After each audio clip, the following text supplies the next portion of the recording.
guys, welcome back to Magic TV. My name's Craig. It's 9 o'clock, which means it's time for a Talk Magic. And I'm here today with the ever so creative, and I mean the super creative. I've spoken about this gentleman many times on the channel. He is responsible for a lot of my cabaret show.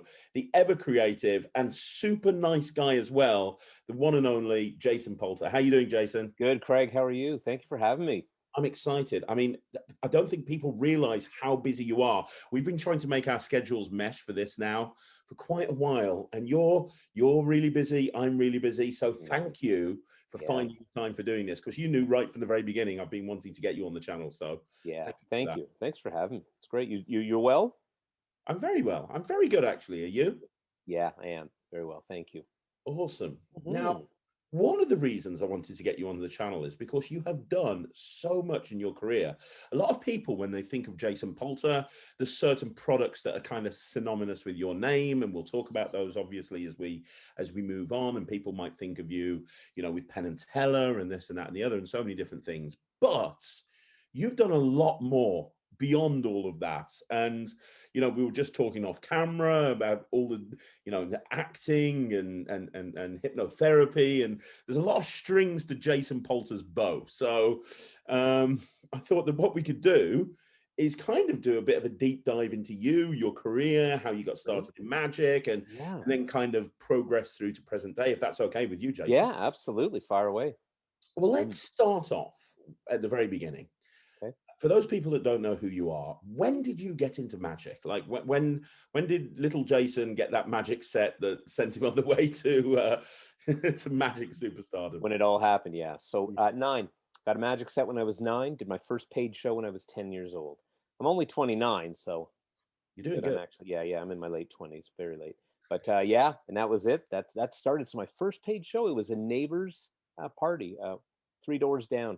She was having a birthday party. It was my younger sister's friend, and I just did what I could and did a show in my school classroom as well, probably within that same month or so, and it just went from there. You'd get a bigger magic set, and then all of a sudden you discover there's a magic shop. What do you mean a magic store? My uncle, who started me in magic, what do you mean there's a magic store? I had no idea. I didn't know these things existed. So you go in, you do this, and then I pulled back from magic for a few years because at 12 years old, I got a ventriloquist dummy. And then I started just doing the vent. And that was my focus for a few years. And then probably around 16 years old, I started to bring back the magic, and I would do combination shows.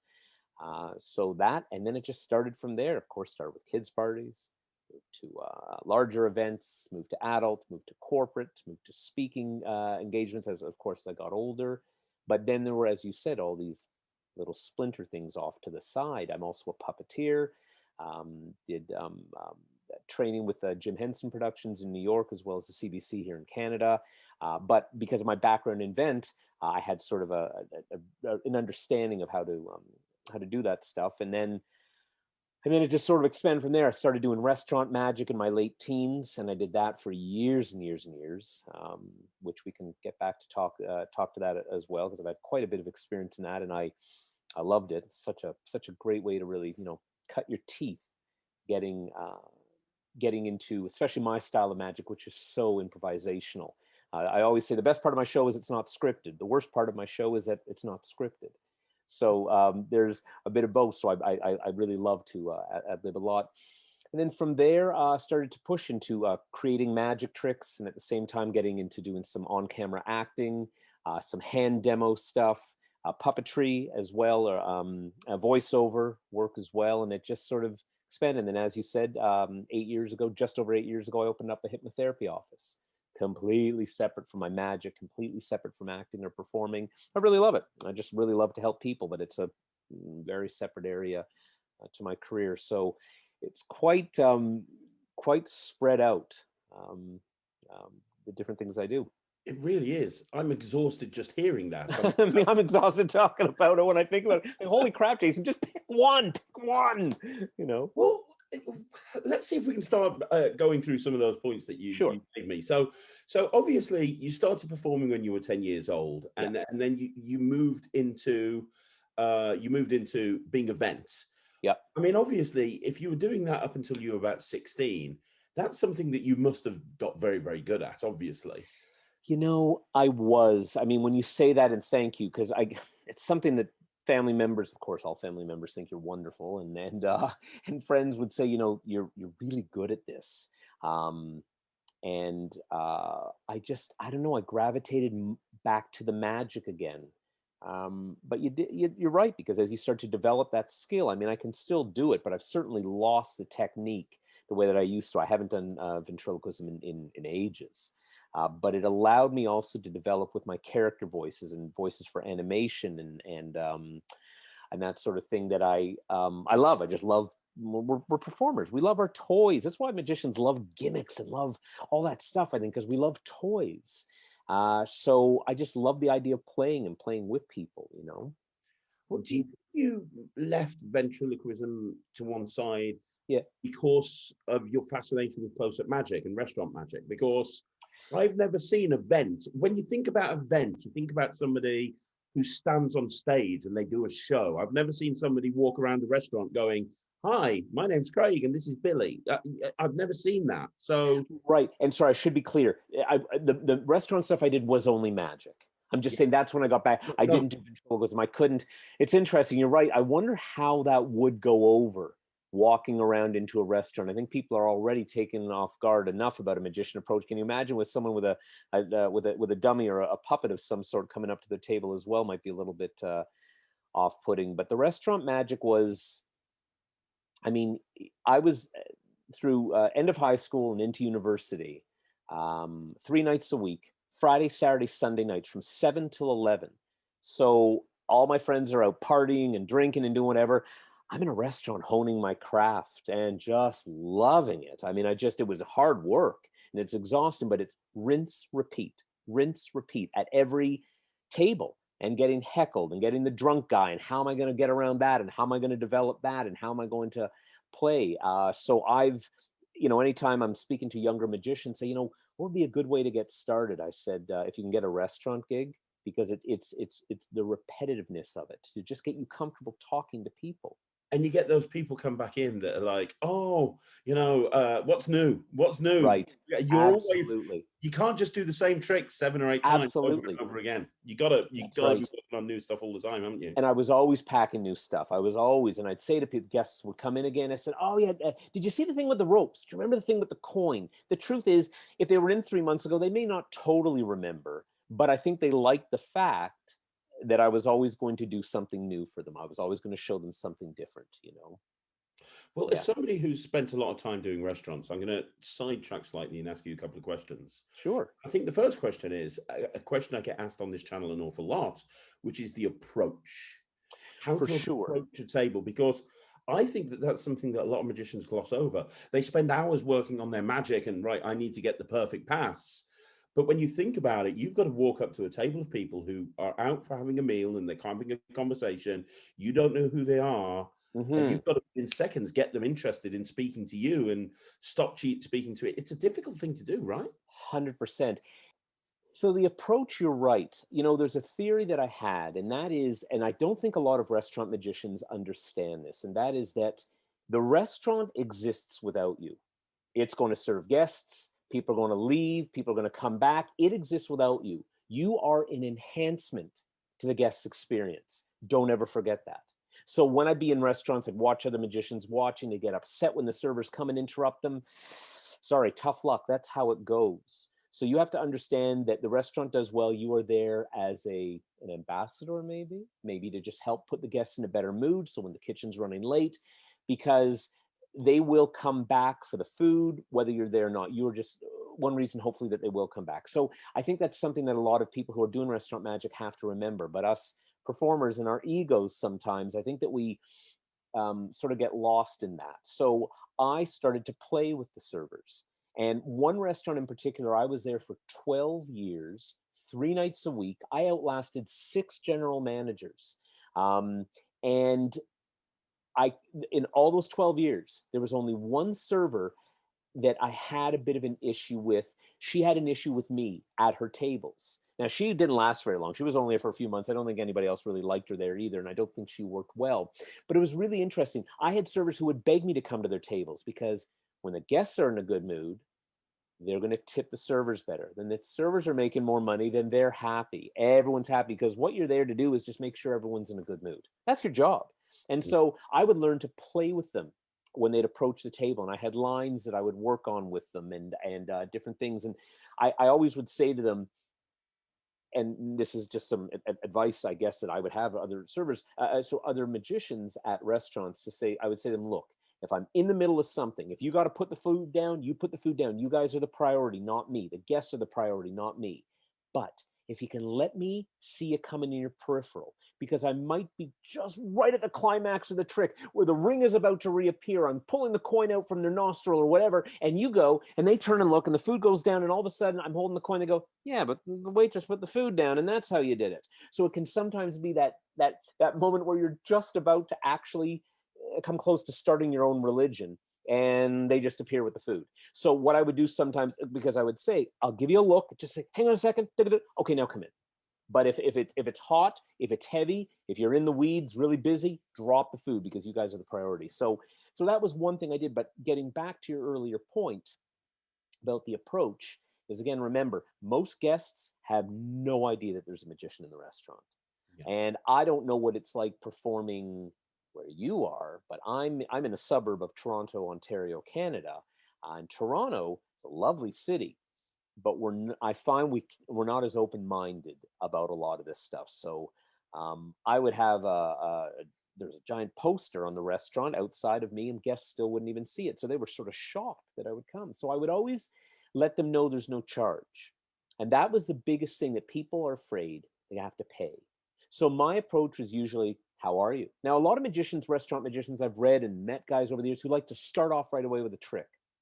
I think that doesn't resonate with me. You know what? They're there having a meal, first date, talking about a divorce, business meeting, visiting the town that they're in. It could be a wide range of things, and you don't know, and you are interrupting their personal space. So to me, I think you're cordial, you greet them. So my opening line would be something like, how are you tonight? My name is Jason. I'm the restaurant magician. And that'll always get a funny look. What? Restaurant magician? I said, I know. Yes, they actually pay me to be here. I said, would you like to see some magic while you're waiting for your food? And you get the hesitation. Some people go, magic, great, let's start, let's go, go, go. But a lot of people get hesitant. They're not sure. They'll look around, and I'll say, yeah, I'm a guy off the street, but don't worry, they pay me to be here. So that's another line. So you've now just twice enforced in their mind, okay, there's no charge. But you'll still get the people go, well, is there any charge? Or they'll hesitate. So at that point, usually I'll say, tell you what, I'm going to do one trick for you. If you like it enough, you say, Jason, do another one. And if not, I'll stop. Is that fair enough? And they go, most of the time they go, yeah, why not? And I'll once again repeat. I said, yeah, what have you got to lose? It's free entertainment. Boom. And I do a really fast opener, whatever that opener is, whatever's going to be an impact. And then they get that look in their face. You say, okay, now, did you like it enough to say to me, Jason, do another one? Or is that enough for tonight? The vast majority, they go, okay, do another one. And now you're in. Now you do your set and you're done. Every so often they say, no, I'm not fine. And this is where our performers' egos, we have to go, that's not a problem at all. Tell you what, I'm usually here X number of nights. Maybe next time you come in, we'll do some stuff. Have a great night. The line I always say is that the customer isn't always right, but we have to make them think that they are. Right? Meaning they can be really rude. We've all had really rude people we perform for and whatever, but so that's usually my way of opening. And I will still have people that would, I'd be I'd be 3 tricks into my little mini set at their table, go, okay, is this one free too? Oh my God, like you just feel terrible for what they must have been through in previous experiences in their life that now I'm gonna charge you. And it's the same thing with tips. I never hint at them. I think it's bad. I think it's bad form. And when they hand me a tip, I say, oh, thank you. And I always will give them something in return. And I don't mean I'll give them a tip back. I'll say, can I do one? I said, it's so sweet of you. I really appreciate it. Can I do one more for you as a thank you? Oh yeah, do another one. And that's just to sort of show that I'm appreciative of it. But I think that if people feel that you're relying on the tip, then they feel obligated. And I think you've lost the crowd. Absolutely. Mhm. And I hope that people that are watching this, that listen to this, they understand that that attitude that you talked about there, about making sure it's more about the restaurant and the server than it is about the actual magician and the ego. That is the reason why that you were at that restaurant for 12 years, Thank you. because you're a benefit to the restaurant, as opposed, I've seen restaurant magicians that are a hindrance in many ways because it's all Yes. about them. Yes, absolutely. And they're setting a table up beside here. And hang on, let me just bring this light along. Whoa, whoa, whoa! You're doing a 5 minute set at my table. Relax. Mm. It's the same if we're doing an event. Listen, there was dinner, there was dancing, there was a bar, there was a buffet, there was dancers, there was a magician. You are a piece of the puzzle. It is not. It's different if you're doing your own show, a theater show where you're selling tickets or whatever. It's the Jason Palter show or the Craig Petty show, whatever.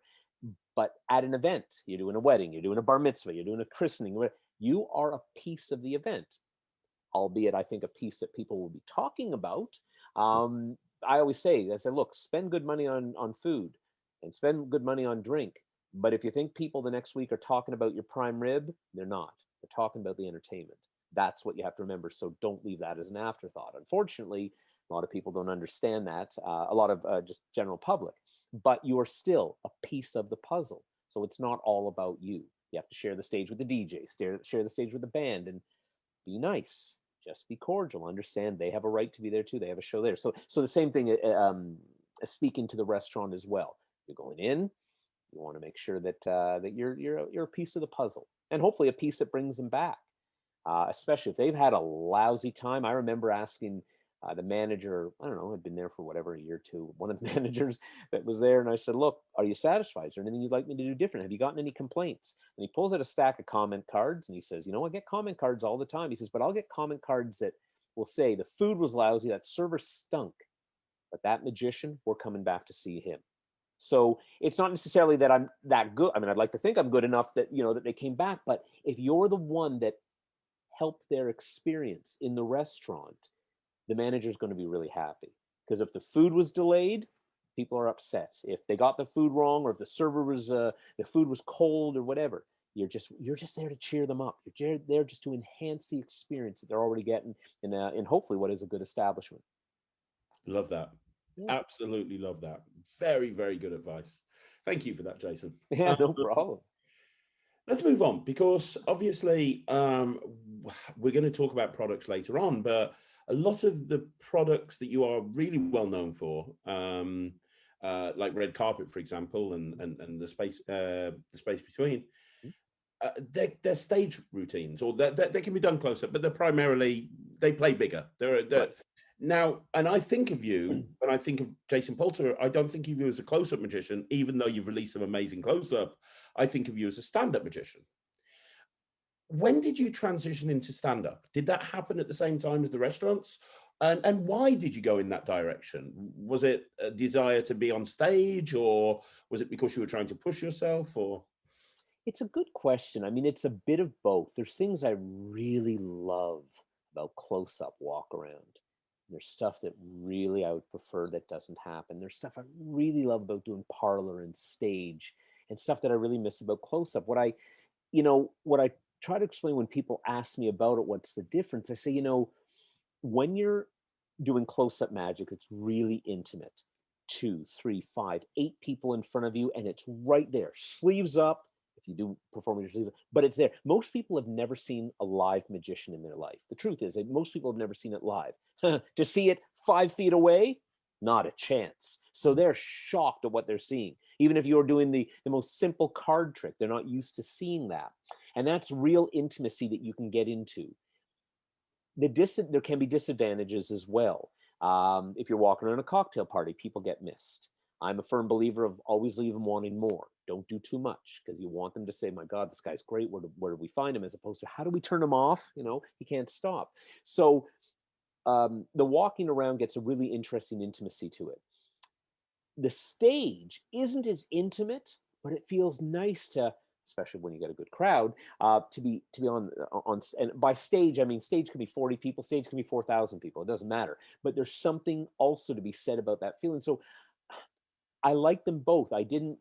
Close up magic probably came later in my life as I started the restaurant. I hadn't really thought about close-up magic. I certainly, when I started magic way back in the day, there was no talk of, or at least for me, there was no talk about close-up stage. There was, here's a trick, stand back, let me do the trick for you.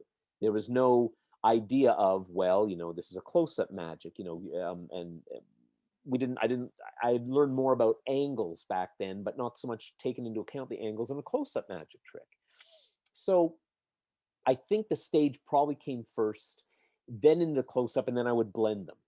At a party, do some close-up magic and then a stage show, or in reverse. Or some events you only do a stage show, or some events and you're the featured act, or some events you're only doing close-up magic. There's real pluses and minuses for both of them for me, but the restaurant magic was always only close-up. I have done a show in a restaurant, but I've never been a featured, an ongoing performer at a restaurant. And now, ladies and gentlemen, time for our show, and boom, you do a stage. I've never done that for longer than a week at a time when you go and perform for a venue or something where they do that. Okay, and here's a question for you. Do you have any advice? That one of the big questions I get asked on this channel all the time is dealing with nerves, especially when it comes to walking out on stage. Purely because it's not that nerve-wracking going up to 5 or 6 people once you've done it a few times and you've got over that kind of shaky hands thing and you're comfortable with your material. But there's a world of difference walking out on stage. Yes. And in front of in front of 200 people or 300 people, and having to win them over and immediately winning them over. It's why so many magicians, despite wanting to, never actually end up performing on stage. I think that you would be uniquely qualified to answer this because you have performed on stage, you have transitioned, but obviously, I don't want to dwell on this, but you mentioned hypnotherapy, and yes. I imagine that that's a question that might come up, dealing with anxiety and performance nerves. Sure. So sure. I can't think of anybody more qualified to answer this question than you. Well, it's true, because when you say about some magicians that never make that, so there are creators out there, lecturers out there who are fabulous lecturers, have great ideas about performing, invent incredibly brilliant creations, but they can't perform. They're not really good performers. I've been in magic shops before where the guys, listen, I'm going to do a shout out to Jeff Pinsky, who owns the Browser's Den of Magic here in Toronto. I mean, I love watching. Now, Jeff has the same crazy sense of humor that I do, so I just love watching him demo. And we've talked about it before. He says, I'm a demonstrator, Jason. I'm not a performer. So, but he's fantastic. But there's some people who are good lecturers, they're good demonstrators, maybe not good performers, or vice versa. They're good performers, but they don't have they've been directed their whole life. They don't have a sense of how to put it together themselves. The nerves is a big thing to get over. I still get nervous. And what's funny is I'll get nervous at an event where maybe it's a repeat. I'm like, but I've done this before. It's that little, what I call the little monkey mind that talks, or the little devil on your shoulder that talks you down, that sends you into a panic attack. And if you've never had a panic attack before, it's to describe it, because logically, I'm fine. There's nothing wrong. But that little monkey mind is going, no, you don't. No, you don't. You're going to go in your pants right now. No, you don't. You're going to faint. Are you sweating? Your hands shaking? And it's so maddening because you're having this constant battle. So if knowing your stuff is really important. Knowing your routines backwards and forwards really important. But I'll also say is for nerves, being really ready for the what if. So, and I'm sure, Craig, you can relate to this. You can do the exact same set for 2 different crowds of people and get 2 completely different reactions. Yeah. There is absolutely no rhyme or reason to it. And even if you're not having an off day, you're on for both times. And it just happens like that. So we've all had those shows where we use up all of our good lines and our stuff early on, and the crowd's going, oh crap, this is, you don't know why. Sometimes the stars just don't align. They've had a bad day. They've been in session all day with the business. There's a language barrier. They just don't like you. They want someone with more hair. They want, I don't know, it can be so many different things. So definitely getting used to breathing, getting used to slowing down. So it's really important to watch yourself as well.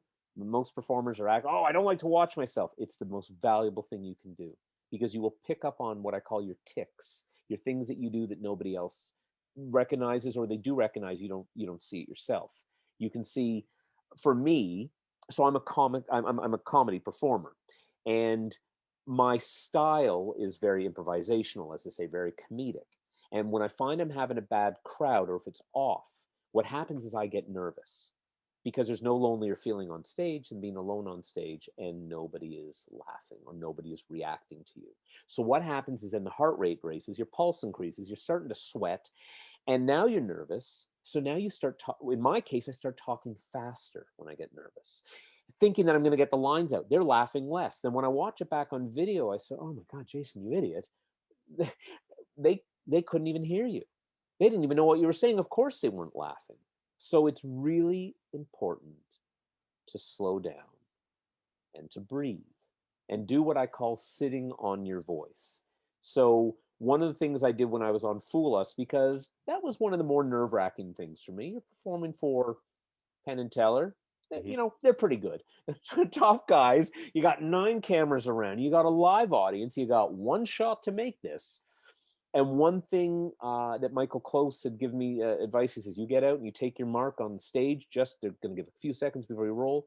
He says, take it all in, because you're not going to remember what happens. And it's true. I didn't remember until I was watching it back with my wife and kids.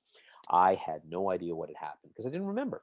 But it's that. And so if you listen to my voice, I'm not pitching up too high. And I was actually proud of myself that I remembered what Michael said, because I couldn't remember anything when you're out there. And a lot of performers will say that. Breathe, slow down. So the nerves, the best way to get over it is what I again say, the muscle memory of rinse, repeat, rinse, repeat. Every chance that you can get on stage, take it. If you can get a restaurant gig, take it, because you get in front of different people. You learn how to slow yourself down. If you're on stage and you're able to video it, critique what you're doing. Don't overanalyze it. Don't drive yourself nuts. But you'll be able to see certain things. Why are you nervous? I mean, some people just are nervous on stage generally. Make sure, for me, breathing is a big thing. Meditation, you can do hypnosis. I've helped other performers and actors and sports people help get over the nerves, the performance anxieties that we all have as performers or as speakers, or as performance anxiety on the golf course or whatever it happens to be. So the nerves, I think, hit a lot of guys. But my biggest thing that I have to catch myself doing is just slow down. Take the stage and take that moment and breathe. And what's nice is when sometimes you think you're talking at a stupidly slow pace, but when you listen back to it, it's not at all. Now people are able to follow up with you. Now, if you're a silent performer doing a manipulation act, I don't do manipulation, so I can't speak, but there's probably a lot of that as well, to just breathe. Positive affirmations, as opposed to, I don't want to screw up, saying, I'm going to be amazing. I'm really nervous. I'm so looking forward to getting up there. Just changing that mindset, changing how it is that we speak to ourselves, because the way that we speak to ourselves is so important. I do a lot of self-deprecating humor in my show, but it's just part of the shtick. It's just part of the act. I don't believe any of it. So what do you do the same sort of thing? Do you have any sort of techniques you use? Same sort of idea? The thing I always tell people is to make sure, like you mentioned, make sure you know the material inside out and back to front. I think that every single time I've seen a performer struggle on stage, it's when they've been unprepared or they've not. And I always say to people, the amount of performers that I see that have got themselves into a habit of having a few drinks before they go out on stage. Don't even listen. I'm not a heavy drinker. Worst mistake. Don't have anything dairy, because when you're hot, it curdles in your tummy. Don't have anything carbonated, because when it's not as funny as you think it is on stage when you have to belch. Make sure you eat, though. Eat something light a little bit before the show, because you need the energy. You wouldn't expect your car to drive if you didn't put fuel in it. Water, lots of water. Make sure you're not going out starving, because then if you're also overheated, whatever, you can start to feel a little sick. But knowing the material and what to do if. That's what was so lovely about the rinse repeat. Something screws up, how are you going to get out of it? Because we all screw up on stage. Even the top pros all screw up on stage too. But the truth is, most of the audience doesn't realize that didn't go the way it was supposed to. And sometimes if it screws up, everything goes wrong. So fine, you move on to the next routine. That's all you can do. And that's another thing as well. Training yourself to, when that monkey mind is still going, saying, oh, you screwed that card trick up 3 tricks ago. Don't screw this up. Don't. No, you have to shut it down, because if you keep thinking about what happened, the stuff that you can't control, you will mess up again. You will make a mistake again. Absolutely. Stop. Breathe. And know your material. To know if something goes wrong, how are you going to ad lib out of this? How are you going to move on to another routine? If I know I'm going to do 14 pieces in a set, I will pack 16, because you get out, you take the stage, you look in, and I'm going to do the card from ear trick. I don't know, whatever. And I'm realizing, crap, the angle over there, they're going to see exactly how this is done. They're going to bust me, half the audience. So I switch into something else they never even knew. Or I'm ready to do a routine, and I'm going, this crowd is not going to go for this. They are not going to enjoy this routine, and you just don't. There's certain tricks that I have that play better to larger crowds. I don't know why. It's almost like the laughter becomes contagious, and it just sort of builds, and you can't build that in a small crowd. So again, being able to change on the fly just in case. Now, I understand for a manipulation act that's coordinated, or an illusion or something specifically to music, you can't do that. You have to stick to exactly what it is. But if you can be a little bit, loose to be able to move, I think that can be very beneficial. That's amazing advice. I completely agree with everything that you said. One thing I want to pick up on, Jason, and I'll ask you another question on this, is you've mentioned several times about your show being comedic and and your sense of humor, and I've seen you perform, and I completely agree. It's that $1 million question, isn't it? How do you be funny?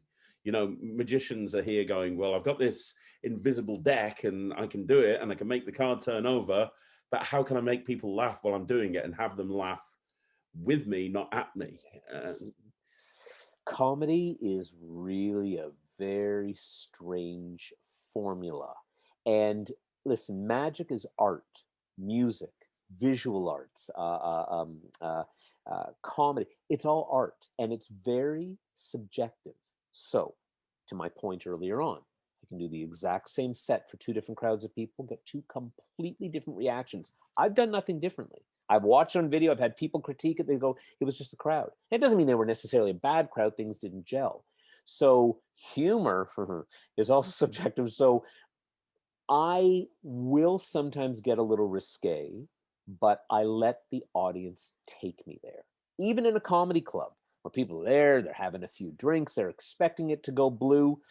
That's not my first place to go.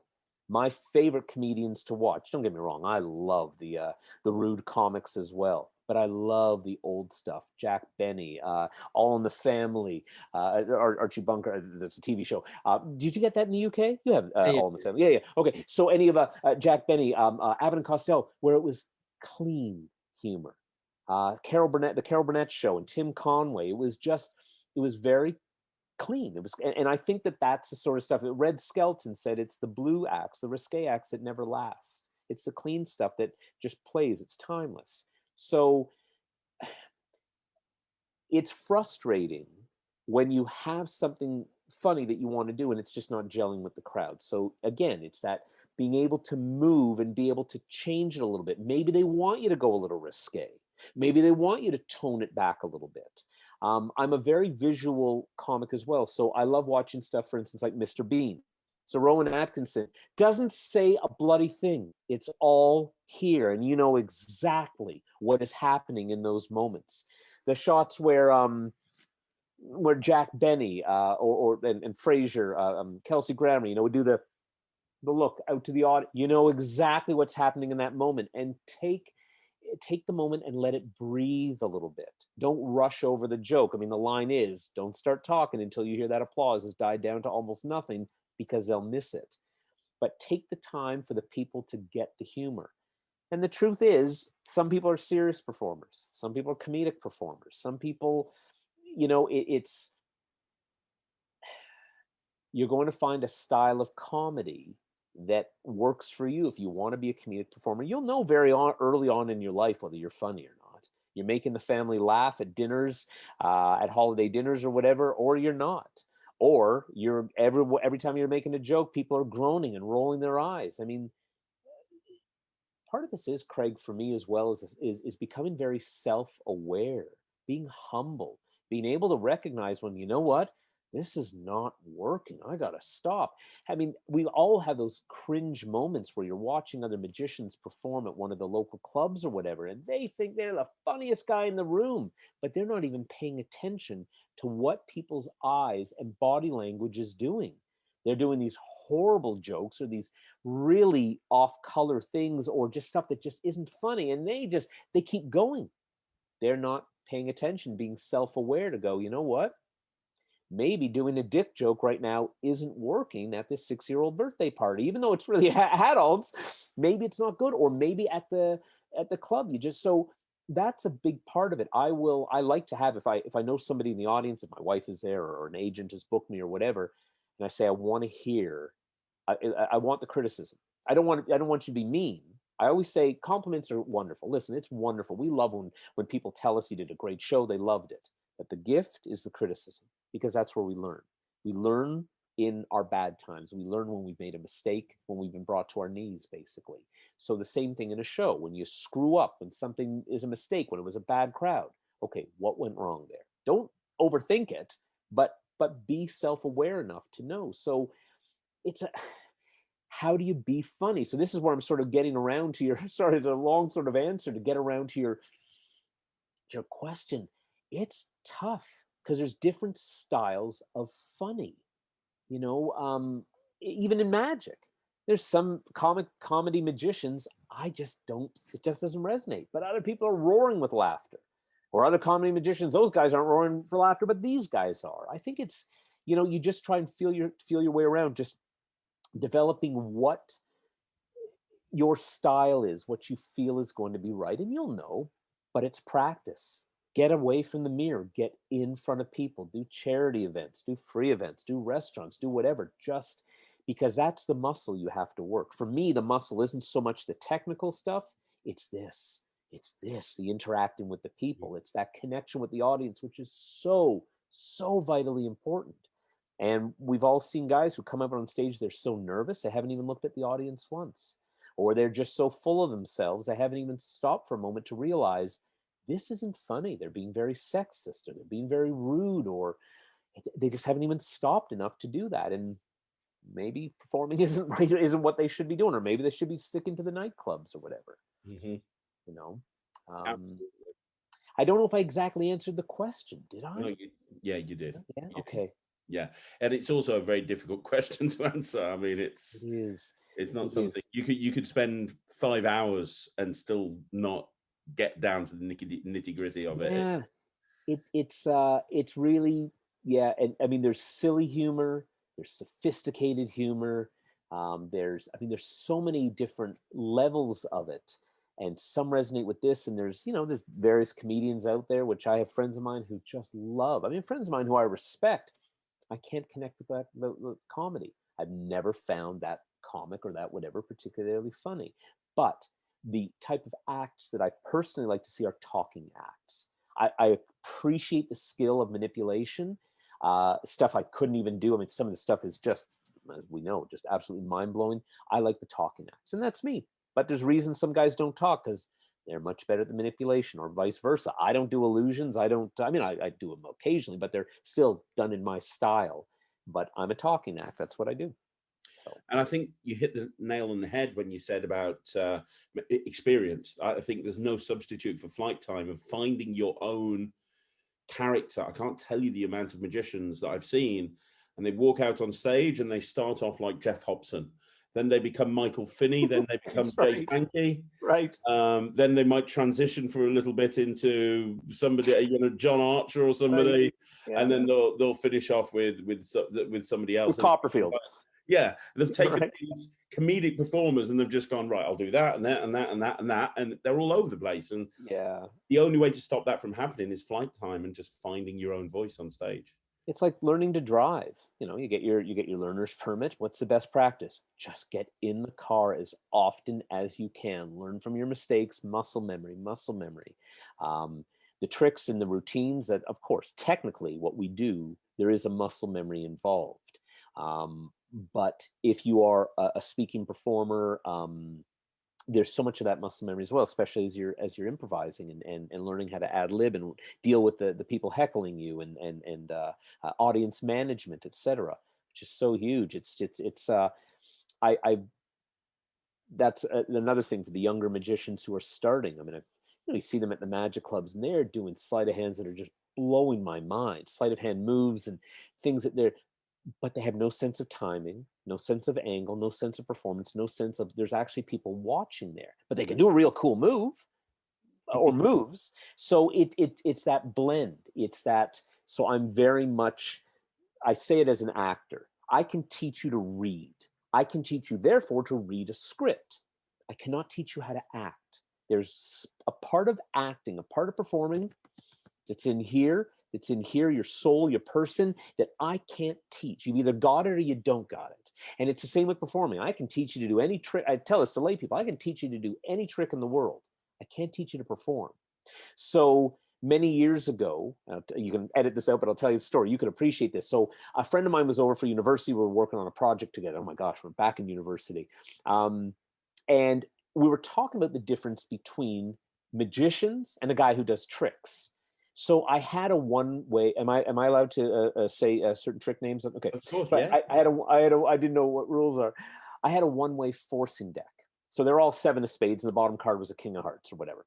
So I said I got a deck of cards. I just showed them to her face down, and I said, and they're all seven of spades. I said, okay. I didn't. I said, and she saw the king of hearts. I wrapped an elastic band around. I said, I'm going to hand it to you. I want you to go ahead and just peek at a card, and then close it up and hand it back to me. Don't look at the bottom card. That's too easy. So she did. Of course, I know it's a seven of spades. So I started to ask her questions. I held onto her wrist. I said, I'm going to feel your pulse. I'm trying to tell if you're lying. Is it a black card? Is it a red card? I just went through the whole routine that we like to do in mentalism, and finally said seven of spades. And the whole routine from the moment she handed me back the deck of cards to the point that I had revealed her card was maybe another 3 or 4 minutes. I went through it and really getting into it. She was beside herself. So she goes, I understand how you did it. So I took off the elastic band. I spread out the deck of cards. And she saw there. She hit me on the arm. She goes, you're such a jerk. I said, no, I'm a magician. You see, a guy who just does tricks would have handed you the deck of cards. Pete, you would have gone, seven of spades. You would have gone, give me the deck of cards. Because you would have wanted to look at it. The way I took you away, turned into a performance, got personally involved in this, you had no idea. So that's sort of my illustration. You can teach any trick you want. I cannot teach you to perform.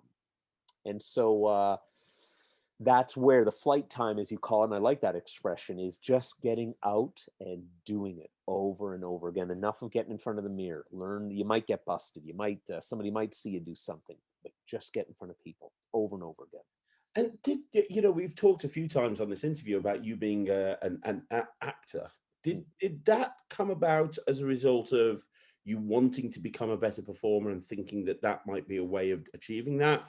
Or was it a desire to want to actually get into that side of things as well as being a performer on stage doing magic? I went to a theater school for high school where I got extra credits every year because I was in a specific program that I had to audition for. And yeah, it was extra credits. Yeah, I enjoyed the acting, but it also helped me with performance, with stage, with movement, with understanding how stage works, lighting, understanding of your placement on stage, of how to speak to the back of the crowd and make them still think that they're just right close to you. Uh, as I say, in later years, then I got into more sort of commercials and short films and that sort of stuff to act in. It was just something different to try. I really enjoyed it. It wasn't necessarily, but the magic certainly came first. Certainly did. Okay. But what you just said there is so important because the understanding, if you're going to perform on stage, understanding about lighting and sound and stagecraft is so important. I'll never forget when I was at an event. I wasn't booked there, but I was at an event, and they had a magician who I knew who'd never really performed on stage before, and I knew that. And they were doing this routine, and it was a fantastic routine. But they had backlighting. and they had a cloth, and you could just see absolutely everything. And I said to the guy afterwards, I said, "Oh, that was a great set." I said, "Did you think about your lighting? What did you say to the guys about lighting?" He said, "Oh, just light up the stage so people can see me." And it's kind of like, if you're going to perform on stage, you need to make it your business to know everything about stage. You need to know the sound, the PA systems, you need to know about lighting and what lighting will affect where you're performing and what you're doing. And it's that side of things that so many people don't think about. It's true. Or so for me, what you say is very true. For me, I generally just have a wash on the stage, a lighting wash, because I don't need specials necessarily for here. Occasionally I do for certain routines if I'm doing a big theater show and I want to get fancy, but I don't need it. That's my style. It's very loose. I'm really into the audience and connecting and etc. But it's something that an acting coach said to me many years ago about on-camera acting, and that is about feeling the light. And I never understood what he meant until he brought it up and we were doing it in class. So I actually have a light of a fixture that's right there. So I can, and it's something that I then learned. So taking acting classes or improvisation classes is an amazing thing to enhance your magic act. So again, what can magicians do? Take dance classes, take improvisation classes, take a technical class so you understand. So in this case here, to be able to close your eyes and be able to feel when the light hits you, you just know. So as an actor, to know when you're turning into camera and you're feeling the light, or as a performer on stage, I know when I'm not lit. I mean, I'm not perfect at it. Obviously, I don't have the eyes in the audience. But if they show me what it's going to be, the stage, I say, great, tell me. And I want to know on the stage, can you see me? Can you see me? Can you not? But I can generally start to feel the light. And when you get into that feeling of feeling the light is on you, then they can see you. It's when you're in the darkness. I'm still amazed at guys I would consider to be quite professional. And you see them on stage doing a local show or whatever, and they're not in the light. They're not feeling it. They're not having an understanding. They haven't properly blocked it ahead of time or had it lit, so they know where they're in darkness. So that's a big thing. I mean, listen, it's nice to have your fancy shoes and pants and light, but this is what the audience is going to relate to from here up. So to be able to feel when you're lit, to feel when the light is actually hitting your face when you're in the audience. It's the same thing with a microphone. So I got a pen here.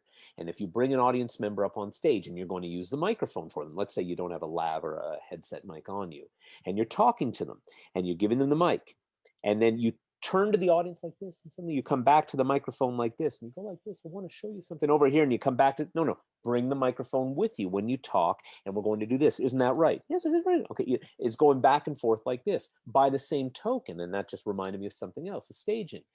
Nobody ever wants to see this. When you're talking to an audience, I mean, would you like to see that profile? Even my own mother wouldn't like to see that profile, right? So you want to, what I do is so if I have an audience member here and I'm looking at them on stage, so I've got 50 or 100 or whatever people in front of me, when I turn to look at them, I talk like this. So what I'm sitting there, I'm talking to them, and they're like this, of course, because audience members don't know, they're turning to talk, and I'll go like this because I still want this. This has to read to the audience. So I will talk about it, say, so what was that card again? As opposed to, so tell everyone what that card is. This doesn't work. Puppets, if you watch, for instance, Sesame Street. So when the two puppets are talking to each other and they actually are not looking at each other. If you were to look at an overhead view of what the puppets are doing, so let's say this is the camera's pointing here at them. The puppets are actually turning, so they're talking, they actually turn like this. From the camera, it looks like they're looking at each other, but they're actually cheating it, because if they turn all the way, then all you get is the profile. And I think it's also really important for having that knowledge on stage. Don't walk in front of your spectator. Get used to walk behind. Be a gentleman or a gentlewoman. Help them off the stage. Help them on the stage. Walk them off. I was amazed at people just, thanks very much, everyone give them a big hand. And they're walking in darkness to the stairs at the end of the stage going, oh God, please don't fall. It's crazy. Walk them off. Walk them to the thing. It's just I think it's a polite thing to do. But anyhow, the thing you're saying technically about feeling where the light is, about with the microphone, make sure the microphone is following you. And when you're talking to people and moving like this, moving the mic, it's going like this, and then coming back to the mic where it picks you up. And then the other thing, as I mentioned, is just when you turn, I like to, it's not like this, but I'll look actually in sort of in that direction, even though the spectator is right here beside me. As far as, I mean, they see this eye looking at them, they don't really know what I'm doing, but I just think it's more aesthetically pleasing for the audience to not see a profile of you as you talk to them. But I mean, there's so much beyond just learning magic tricks that you have to learn. If you're going to be a professional magician, if you're going to go out there and you're going to actually go out and make money from gigging, you know, learning the magic tricks is a very small part of what you eventually need to be able to do. Yes, yeah, big time for sure. It's all these, and this comes over years, but it doesn't come by sitting reading books. Own all the tricks you want, own all the books you want. Great. Now get out and use them. Start practicing them, honing your routines. I've got one routine that I've been doing since 1985. It is still a staple in every one of my acts, because of every one of my shows, because of what I've developed. So I've sort of aged myself there by showing that I'm not in my 30s anymore. But I've been using it for a long time. You can cut that part out if you want. It doesn't matter. But I again, but it's still, even this many years later, I still hone every so often. I get a little nugget from something that happened with a show, and that's the gift. Something messed up, or an audience gave me something that I got and then developed on and then added into the act. A little line, a little a look to the audience, whatever it is, a subtlety. I love subtleties. I mean, my whole life is Bugs Bunny and the Muppets. I love Bugs Bunny when he just gives that look to the camera and does one of these. I love when Cookie Monster Puppeteer will just suddenly turn and just be a subtlety. You got to look for it. And I like to add that sort of stuff to my shows. And some people catch it and some people don't. But the ones who catch it, it's like when you catch someone on TV or a cartoon or something, given that subtlety, it just, oh God, it elevates. It makes it so much funnier, I think. Completely agree. Yeah. Let's change subject for a minute, Jason. You mentioned this at the very beginning, but I want to bring it up now.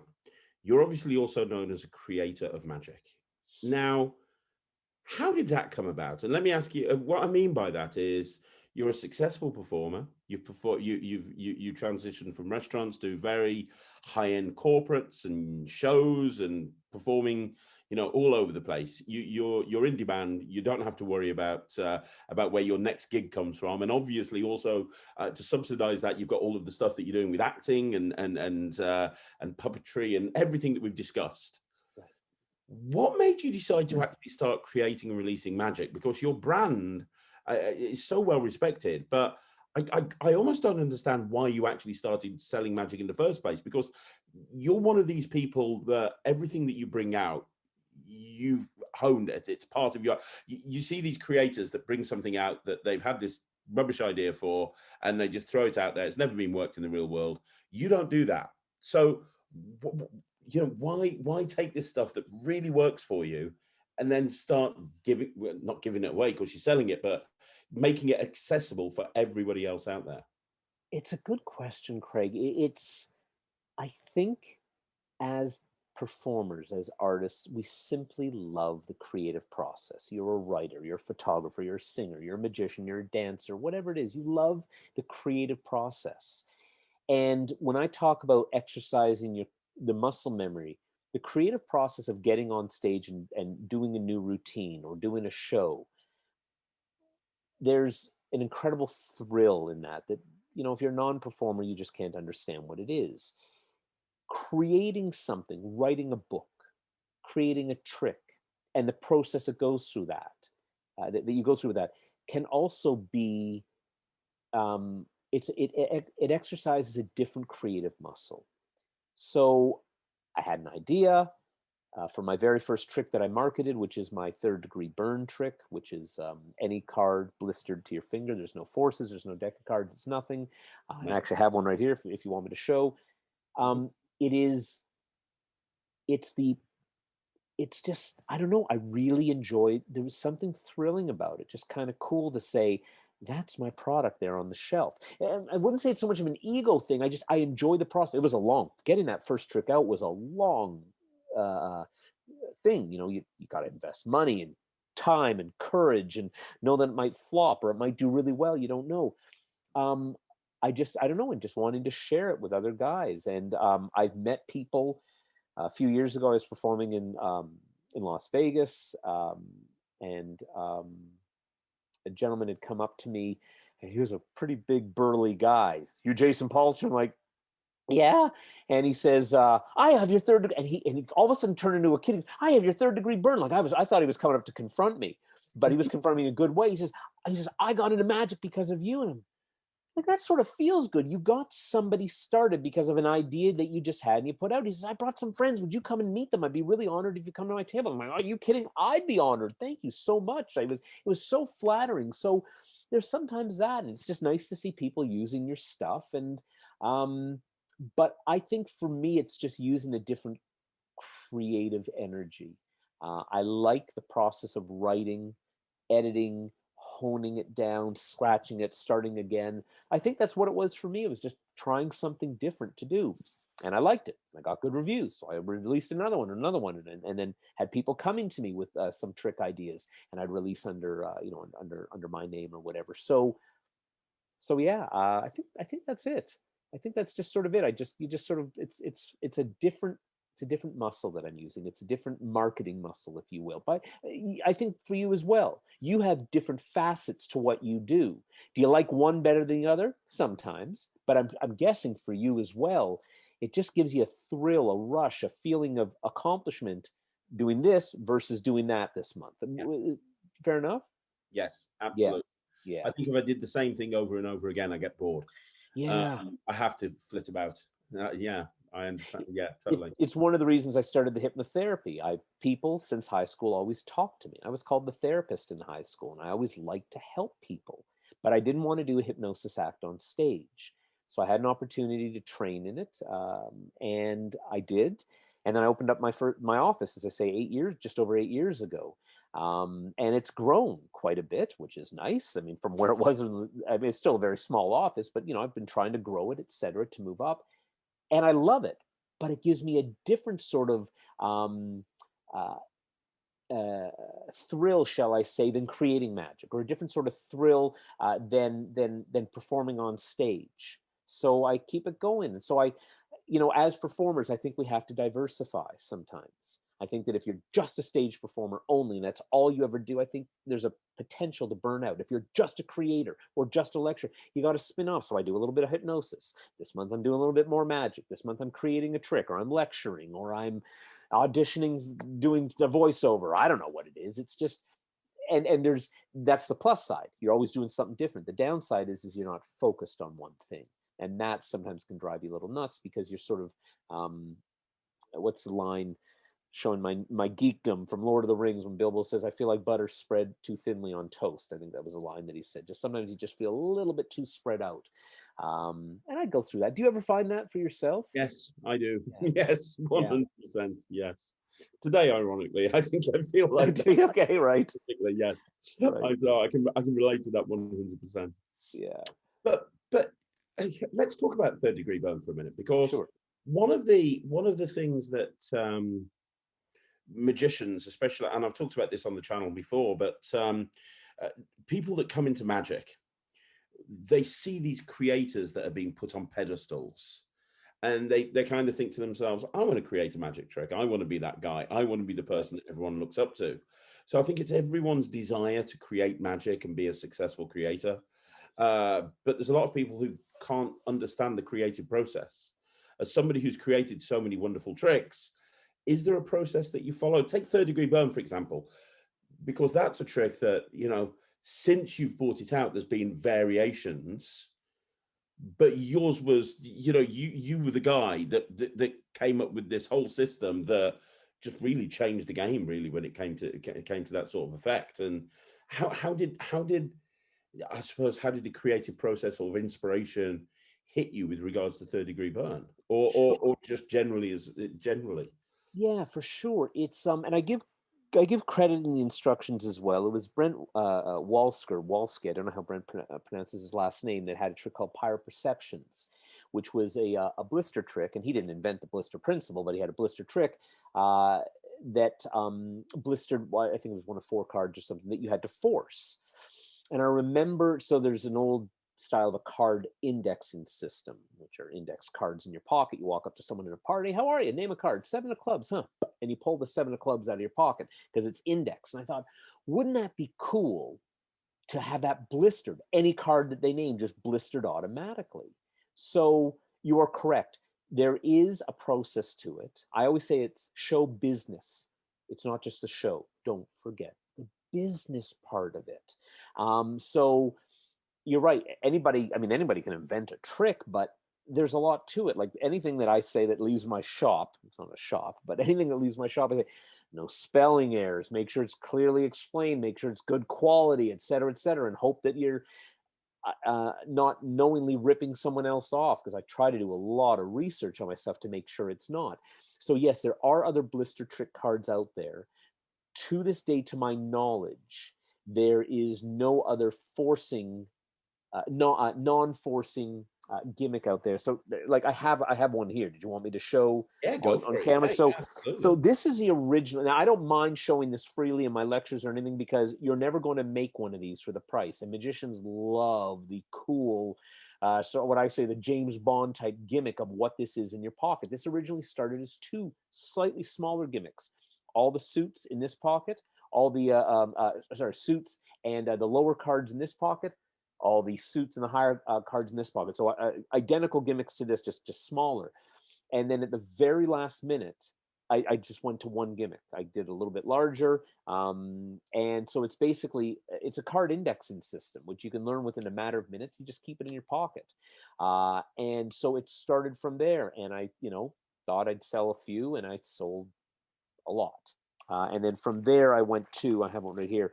I went to Third Degree Burn 2.0.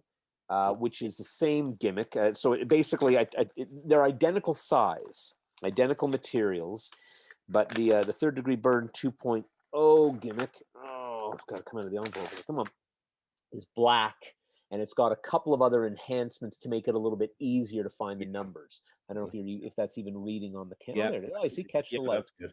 Be able to see it. Yeah. So it's easier to show it with the silver one. And so, I mean, it's people are like, oh gosh, it's a cool gimmick, but is it easy to learn? It's sort of like, I think we're all quite familiar with the invisible deck of cards. The invisible deck of cards, I say to people, to learn the invisible deck of cards, would you say it takes you about 10, 15 minutes to learn the system? And I do this at lectures, and I do this when I have booths at conventions. They go, yeah, about that long. I said, and every time you do it, it becomes easier and easier. They go, yeah. I said, same with this. And while I'll be talking, they'll be there with their husband or their wife or something, and the husband, their partner, is not involved in magic. And I remember one particular, it was a magician's wife who just picked up the gimmick. She's playing as the husband and I are talking about it, and she's sitting here doing this with it and checking down whatever. She goes, I've already learned it. Just as I was talking to him for a few minutes, because I showed them how it worked. She said it was that. She goes, this is actually quite easy. I said, it is. It's just us magicians sometimes can be notoriously lazy. We don't want to learn. But you put in a few minutes work into it, it's a miracle. I mean, the Third Degree Burn, of course, it's any card named. You can pinch the flame, as you see in the demo or whatever, and the card is blistered to your finger. But it can go beyond that. You don't need a flame. It can just be, you can use it, if you don't want to memorize the system, you can just use it as whatever card they pick. You turn your back, you pull it out of your pocket, and then you press to get the blisters and the impression on your fingers, and it's done. Another great thing it is good as an out. You forced a card. Crap, what was that card I forced? I can't remember. Go right into Third Degree Burn gimmick and forget the way you were going to reveal the card. You now have got it revealed on your finger. So it's quite versatile to do. But that process started like that. It was just, you know what? I'm going to put out a trick. Had some other magician friends say, you should try this, you should try this. But it was a long process, prototyping. And because I'd never done it before, it took me a couple of years. And, I was doing it part-time and not really focused on just getting it out. And then the 2.0 gimmick, I just decided to do a release. When was that? That was 2012, I think I did it, right? Yep, 2012. So Third Degree Burn, I think, was 2007. No, 2005, I think it came out.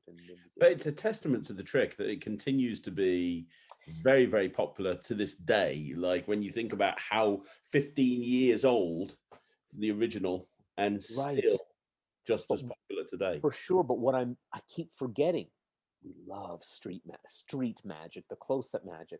I'm meeting a lot of young guys now that were born the year that it came out. They've never even heard of the trick. So they're going, where's this thing been? I said, been around since before you were born. Give me one of those. And they want one because it's very easy. You just carry it around in your pocket, in your jeans, your purse, whatever it is that you want. It doesn't matter. So it's the expression I use is evergreen. It's always coming back, and so that you get a new rush of magicians that come in and want to try that, because there's a lot of magic out there, as you know, Craig, and some of it is amazing stuff, and some of it will last forever. It'll always be around, and some of it not so much. Yeah. Right? But there's a lot of stuff out there. I think sometimes in the rush to look at the latest trick that's just come out, we forget about how strong some of the stuff that came out years ago is. It is, and getting back to the point about performing, the audience doesn't care and doesn't know if the way the card got out of that deck of cards on the table into your pocket was a sleight of hand and a palm and a shift that you've been practicing 8 months every single day, 4 hours a day to do, or a $5 little elastic thread that you bought at the magic card that zipped from the magic shop that made it zip in there. They don't know. They just know it went from there to there. So if you want to do all the sleight of hand, whatever, great. But understand, they don't know the difference. For me, focus on the performance and the connection with the audience, because that's what they're going to remember. It's still a cool trick. They don't know whether it's a sleight of hand. So a lot of magicians, I don't know if you speak to the older guys, not the younger guys, but as we get older, we get lazy. There's a local guy here in Toronto who's one of the amazing sleight of hand artists. And I was speaking to him a few years ago. I hadn't seen him in a while. And I was remembering, he goes, I get lazy, Jason. He says, I just don't care about doing all that stuff that I'm doing to entertain other magicians. But the audience, the people who are paying me my bills, they don't care. They don't know. They're just amazed that it happened. So some of that older stuff that you speak to the point that you speak about as well, some of that older stuff is real gold. As I say, some of the routines I use in my show are not the latest. Some of them are decades old, been around long before I was born. You just add them in. But again, finding the style that works for me. Absolutely. That's really good advice. It really is. For somebody who's new to Jason Palter, yes, one of these new people that haven't seen some of your back catalogue, yeah. Let's talk about a couple of the routines that you've brought out over the years, because there's some incredible ones. One that's in my cabaret show all the time, almost every cabaret show I do, is red carpet. And red carpet is amazing.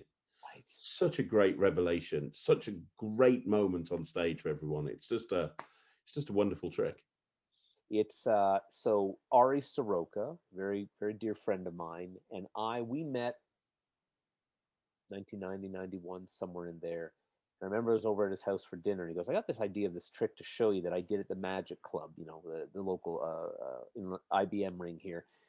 And he showed it to me. And it was his original creation, what he'd come up with. And I got chills. The mechanics of the trick are dead easy. You'll learn how to do the trick within 38 seconds after buying the trick. That's not where it is. It's the presentation. It is how it leads you down the garden path to where you're essentially alone on stage with a bag on your head. This is your finale. And the audience, I've spoken to people afterwards that said, I was really uncomfortable for you, Jason. I thought you messed up. And then there's the revelation at the end, which just, it astounds. It's great. And there's a routine that's in, there's an add-on to the red carpet called the bonus feature. There's a routine with the Superman reveal, which is, it's not a fast hit like that. It's a build-up. From Clark Kent to Superman, because it's sort of Clark Kent and then the glasses come off and showing Superman reveal. You can see this, you know what I'm speaking about. You can see this on the demo or read it on my website, my Poltergeist website. But when he showed it to me, he says, look, I'm not performing much. Why don't you do it in your act? I was closing my act all the time. Then I got into creating magic, and I was creating magic. And I'm sorry, I'm assuming you're asking, what was the origins of this trick? Yeah, is that what you're asking? Yeah, okay. I'm finding this super fascinating. Yeah, absolutely. Yeah.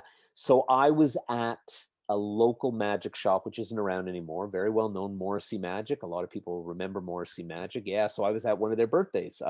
They had performers on stage, whatever. And I was there to attend and to support. And I'd performed at one of them or two of them before in the past too. And there was a guy doing a trick, and I'm watching him. I'm going, this looks really familiar.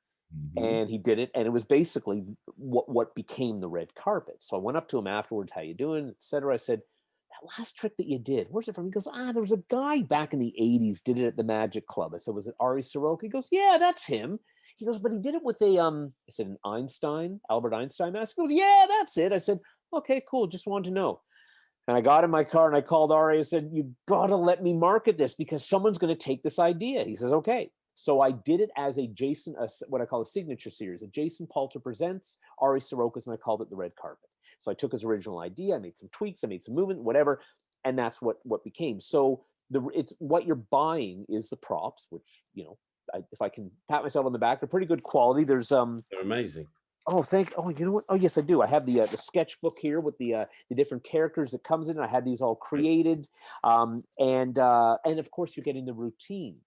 I'll tell you. I mean, it brings the house down, especially because the audience is now feeling really bad for you because they're there. You got a bag on your head. They think you've completely blown it.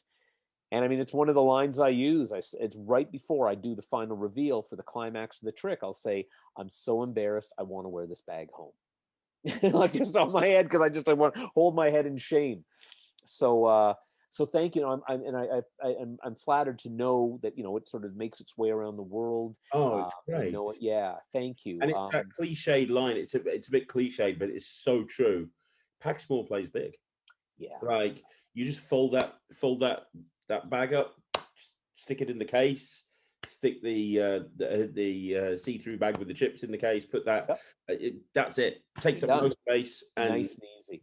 And it's nice. It's a nice long routine. I mean, I usually average about, again, depending on my mood on the day, but anywhere from 6 to 8 minutes on the routine and how I'm playing with people. And again, as I've gone over the years, that's the other funny thing too, Craig, is that so I'll market something, I'll do the demo for it, I'll put it up, the promotional demo, but it's up and I've already started to change the routine. Or it's up with prototypes and it's slightly changed to what you get. So there are some differences in the promotional demo than what you actually get in the package for the red carpet. Or my trick turn, the ultimate random number with my lock trick. Excuse me. The routine that was on the demo for that, I released it, was getting great feedback, and I developed a new routine. I don't even do that original routine anymore. So this stuff is always evolving, and I think it is for anyone's act as well. But it's yeah, the red carpet's a fun trick. Jeff McBride does it in his show. And I'm sure there's others too. Somebody sent me a video of somebody in Italy doing it, and I don't speak Italian, and it was really cool to watch my trick being done in a different language. It was pretty cool. Yeah, yeah. Yeah, I've performed it in my show for years. I have the Spider-Man reveal, which is my favorite reveal, and I have some streamers in my pockets. You know, the kabuki streamers. Oh, so at the end. So at the end, when the bag gets put off, I feel like Spider-Man when I do that. Right, absolutely. No, it's very, very cool. It really is.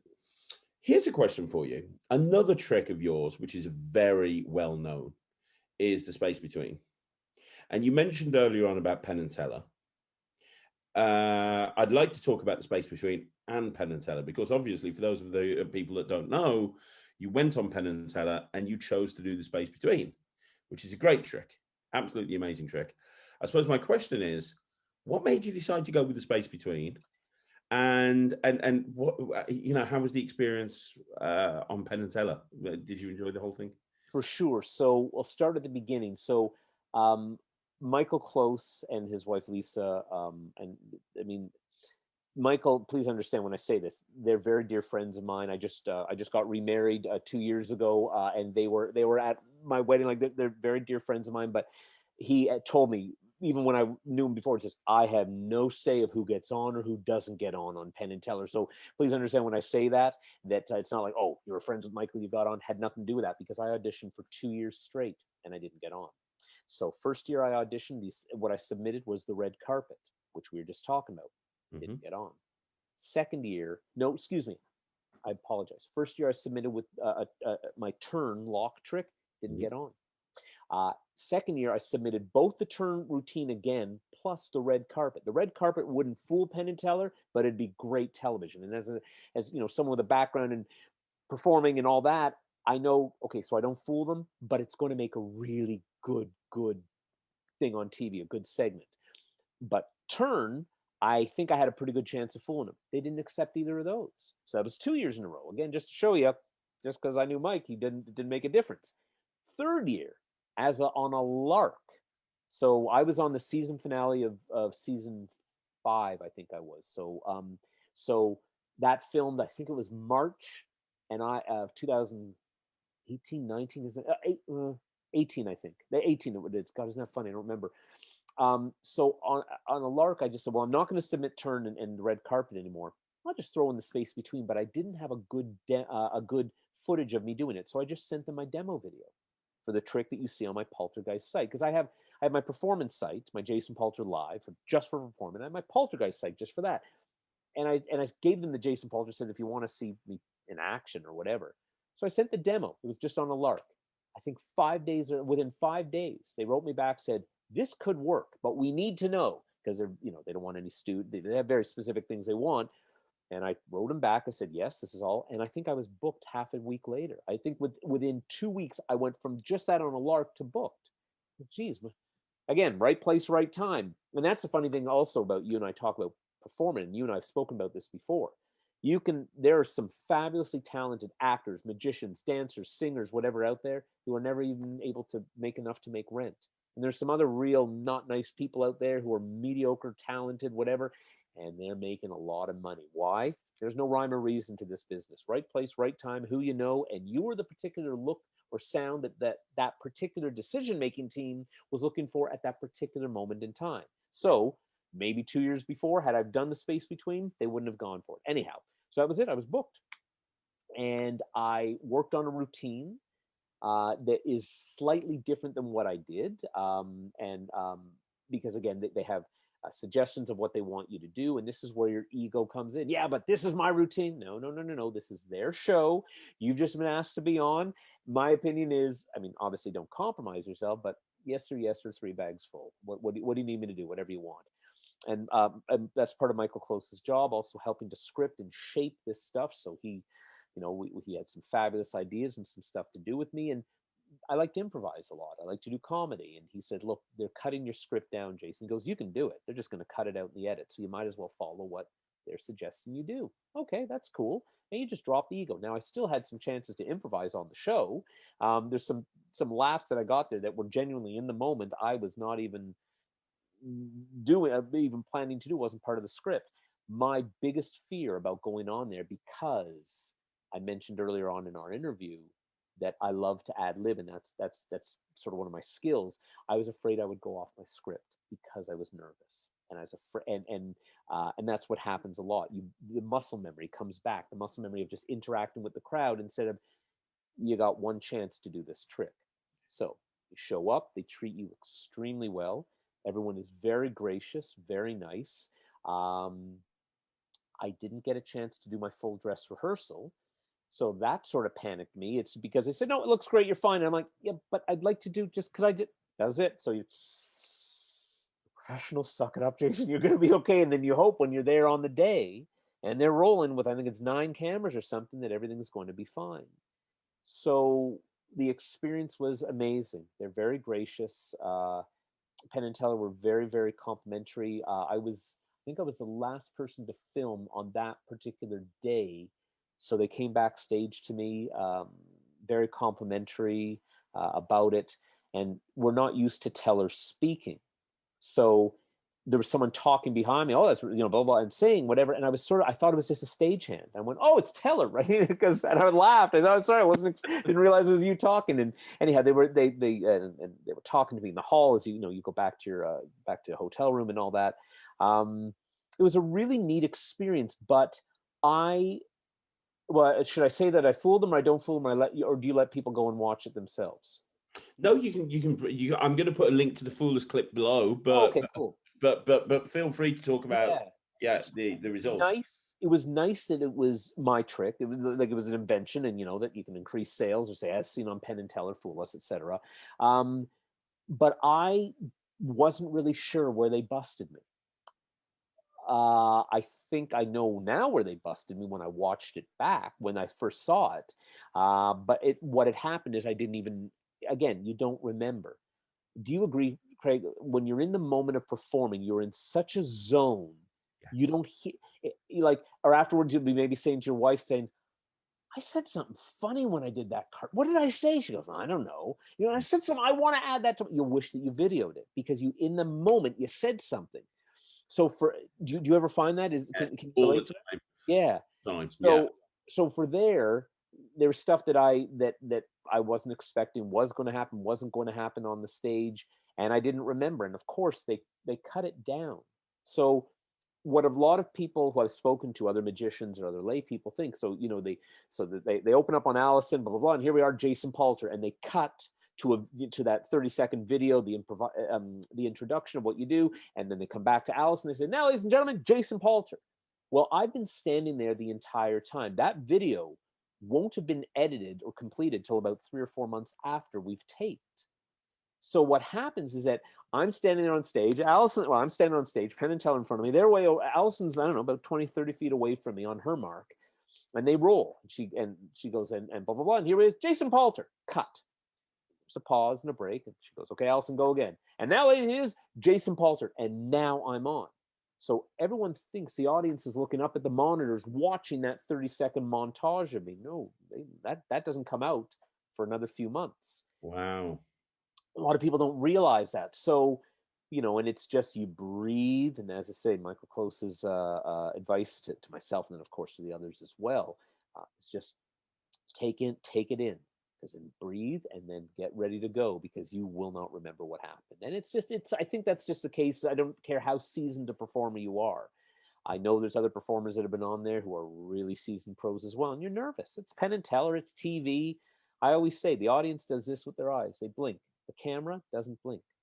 It catches everything. So yeah, it was a tremendous experience, but you finish filming and you don't know whether you made it on. That's why you can't tell. You can't even, I mean, I could say I was on Penn and Teller, but I can't say but I didn't want to, because what if I got cut? What if my segment didn't make it on? Then I'm really embarrassed. I posted all over social media. Oh, I might be on, I might not. And then if you're not on, you go, oh crap, I didn't. It's sort of like if you're on a TV game show, when you won on Jeopardy, for instance, you can't say whether you won or not. Oh, so you're on Jeopardy. Yes, I can't say whether I won or not. Pay no attention to the Mercedes in the driveway, but I can't say whether I won or not, right? You're just not allowed to. And then once they say you're going to be on, then you can say I'm going to be on. But of course, you don't want to say whether you fooled or not. So I did not fool them. And most people don't. And I'm okay with that. As I say, I think I know where they busted me, but I can't be sure. But it doesn't matter. It was such a tremendous experience. I got on the season finale. The gig certainly helped with my reel and helped with my credibility and all that stuff. And it was an honor. It was an absolute honor to be on the show and to do it. It was amazing. I felt very privileged to do it. That's amazing. That's brilliant. That's awesome. And for anyone watching this that's thinking about doing Penn and Teller, would you advise them to just go for it? Absolutely. What's the worst that someone's going to say? No. Come back next year. As I say, it was my third time that I tried out, and it was a lark on what it is. What have you got to lose? I don't, again, the format now is as COVID is winding down or winding up. I don't even know what's happening with it. Where it's all virtual, I'm not exactly sure how the process is with that. But absolutely, if you've got an idea, submit it, because you got nothing to lose, and if it didn't work, submit again the next year. It doesn't cost you anything. I don't think there's any good. There certainly wasn't for me. Maybe there is now, but I don't think there's any cost to apply. This is, fortune favors the brave, and sometimes what this is just taking a leap of faith in what we do as performers, as whatever. And it's not just about the money or the fame, or you invent a trick, or you get whatever, or you're you're the best dentist or the best lawyer, the best teacher in the school. It's about just sort of expanding your horizons. Life is really short. We've all had that experience. I think in this past year and a half, we've really seen, I don't know if you've lost anyone personally, or anybody who personally had COVID. Yeah, you did. Yeah. And I actually had COVID. My wife and I got variants just back in March. I don't wish it on my worst enemy. We've all had the cold, we've had flu, pneumonia knocks you out for a few days. 4 weeks I didn't see my children. 4 weeks I thought I was breathing in glass every time I took a breath in. The exhaustion, I'm talking, get up from the couch, go get a glass of water, sit back down. That's it. That was your day. You're done. My wife had a splitting headache for 42 days straight. Finally had to take her for a CAT scan. It was just COVID related, thank goodness. But holy crap. So Anyhow, you may want to cut that all this stuff out. What I'm No, saying, no, but no. it was. I do not wish this on my worst enemy. It was absolutely, nights looking at. You've been married a long time with your wife. I know you have children. You're looking at your wife, going, "Is this when we're supposed to call the ambulance?" Because you're not sure, because you can't breathe. It was terrible. And we're healthy. We're healthy. We just whatever. So back to my point, this is a time that's really showing us, I think, how short life is. And, if you have something you want to try and it's not too illegal and you're not going to hurt anybody, try it. If you want to put out a trick, what do you got to lose? The worst is it doesn't sell. Okay. It's you want to try a new routine on stage, knock yourself out. But you want to try go to Penn and Teller, why not? Go for it. It's yeah, it's the I think we have fragile performers. I think artists generally have very fragile egos. We have a different way of processing, thinking. We think creatively. We think very differently. But I think there's also a big fear there.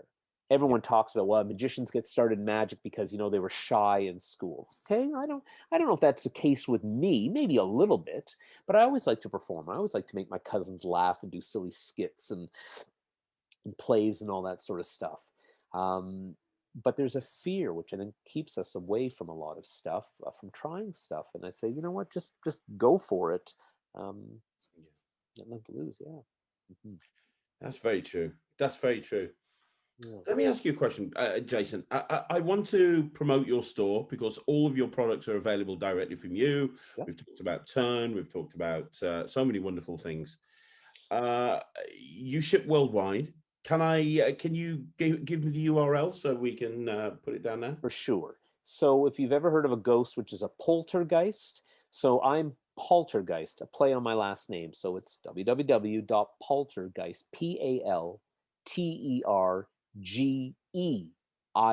PALTERGEIST.com, poltergeist.com. And that's the site for all of my products that I've created. And I'll eventually get around to creating some more, but it's a time factor, right? You know as well as I I do. was going to ask you, I'm a big fan of all your material. Whenever anything comes out, I buy it immediately.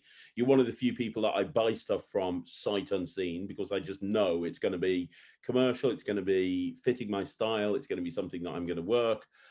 Is there going to be things coming out in the future as the world hopefully starts to open up a little bit and as we Yeah. start to move towards normality? Are we going to be seeing more It, Jason Pulse products? there is. I mean, I have the ideas that come up. I've had people saying, okay, now that we're getting back to traveling, will you come and lecture for us? Will you start to perform? I mean, everything changed. In February of 2020, I was performing at the House of Cards for a week in Nashville, which is a fantastic venue if you've never been. Forget whether I'm performing there or not. It's still a good venue. It was great. But I'm walking through the airport, looking at everyone wearing masks, like, what are you guys doing? And then, of course, everything crashed and died away. So any events that I had locally in the US, whatever, everything just died away. So as things, as you say, are cranking back up again, yes, I mean, I will be getting back to doing shows again. I've been, focusing on the hypnotherapy because that's all there was to do for me. And inventing tricks, yeah, I've got some ideas. The thing is that inventing tricks costs time and money because I have a ton of when I speak to other creators, they all say, "Oh, all these ideas I've got." But you need money to invest in the prototypes and to invest in the stuff. If you're going to get them made, like Third Degree Burn, back when this came out, when was it, 15, 16 years ago, whatever it was or so, um, metal was cheaper. Shipping was cheaper. You could get this done in different parts of the world and have it assembled. Now, holy crap. I mean, the price of everything has just gone up. So right now, I mean, I'm looking at doing eventually another run of Third Degree Burn because they eventually, you eventually sell out, but you got to have the money to invest. Now, would it be better to invest in a new run of that or come up with a new trick over here or maybe collaborate on do a new thing here? So there are some ideas that I have, but some of them sit and they bake for a while. I've got a Right. really neat idea I've got for a stage routine. I've had it for a long time. I have a prototype of it. I've only done it a couple of times on stage, but I'm not happy with it. I'm not happy with the routine.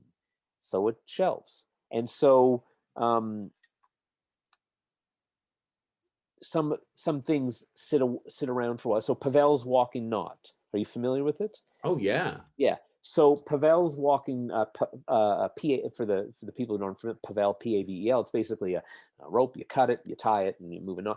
I have a specific, and you move it on, and then you untie it again, and it's now cut over there. I bought it at a magic auction probably about 20, 25 years ago at a ridiculously low price. I had no idea what I was going to do with it. It sat in a routine. It sat in a drawer because I couldn't figure out a routine for it, something that was going to be mine. And it was a piece of music that I suddenly thought about that developed the routine that I did for it. So it sat for years until suddenly, that's what I'm going to do. And I started working on it. So this stage trick that I'm talking about that I'd like to market, there's just some technical things I have to get over. And of course, scripting and all that. And it's just sitting around. I've asked some other magicians that I trust their ideas. And some have given me some thoughts and it sort of dies away. So there are other things that will be coming. I don't know when. I've had a couple people recently approach me.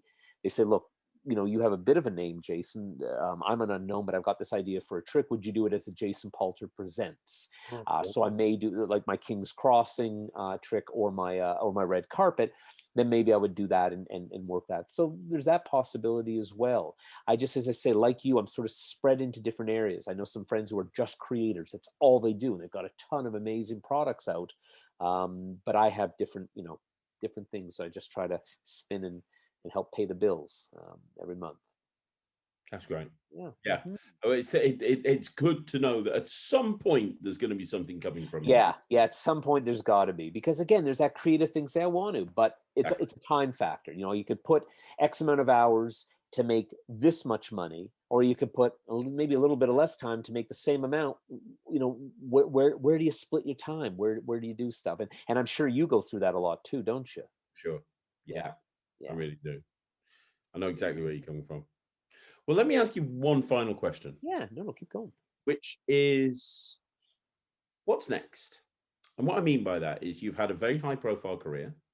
Obviously, that career is not ended by any stretch of the imagination. I hope not. I mean, what time is it? Yeah, exactly. But what I mean is, if you decided to call it a day today, your legacy would be set for a long time. The creations that you have released are performed by people all over the world. You have, as you said, the world's starting to open up and you've got people contacting you going, will you lecture here? Will you perform here? Will you do this?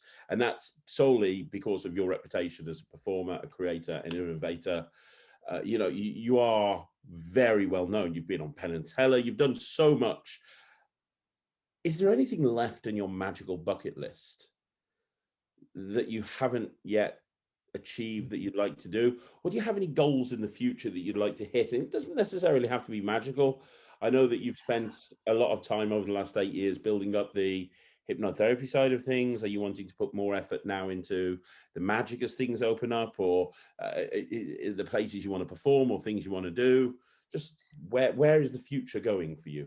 Yeah, it's an interesting question. There are a lot, I think, of artist performers, unless you've hit big time, you have to supplement your income. There's other things you have to do, which may not be, in this case, magic related. I have a very good friend of mine, a magician who is also a real estate agent, a magician who is a videographer and does movies, and actually so sorry, I lost my train of thought there. I'll start that again. So hang on. Yeah, so I think that a lot of performers, unless you've hit the real big time, diversify. You have other things that may not be, in this case, magically related that you do to make a living. So for instance, my hypnotherapy has nothing to do with performing. Hypnosis could on stage, has nothing to do with performing. Another friend of mine who's a performer, who's a videographer, another one who's a real estate agent, do it on the side. And they've all said to me that, we miss performing because we haven't performed in the past, however many months it's been since COVID, but also sort of don't really miss it. Like there's parts of me that don't miss packing up the bag and getting dressed and making sure everything's clean and getting to the show and unpacking and setting up and dealing with an unruly client or the lighting isn't right away and then packing it back and getting home again. Whereas, you can maybe do something else. So there's part of me that really misses performing. And there's another part of me that says, I'm also not sure about how much more I'm going to do. Of course I will. I mean, it's what I've always done. As things open up again, I really enjoy the hypnosis. I really enjoy helping people quit smoking, losing weight, self-confidence, stress management, uh, working on their confidence.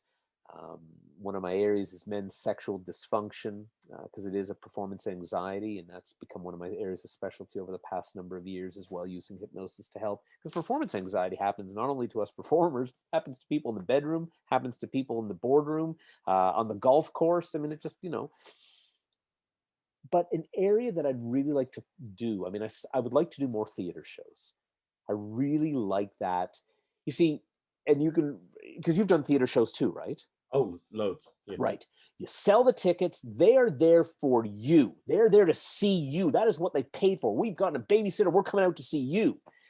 Versus you're doing a company holiday party and there's 200 people in the audience and they've shown up and there's dinner and there's drinks and there's dancing and a buffet and, oh, magician's on stage, huh? They didn't know you were going to be there. And some people are like, okay, cool, a magician. Some people are going, great, a magician. This is where I go to the bathroom or have a cigarette. So they're not as captive an audience. Mhm. So the great thing about theater, but the problem with theater shows is you got to make sure you're selling the tickets, because if you don't, then again, you get out there and you may, it's a 500-seat theater, you may have 50 people in the audience. So there's a stress with that.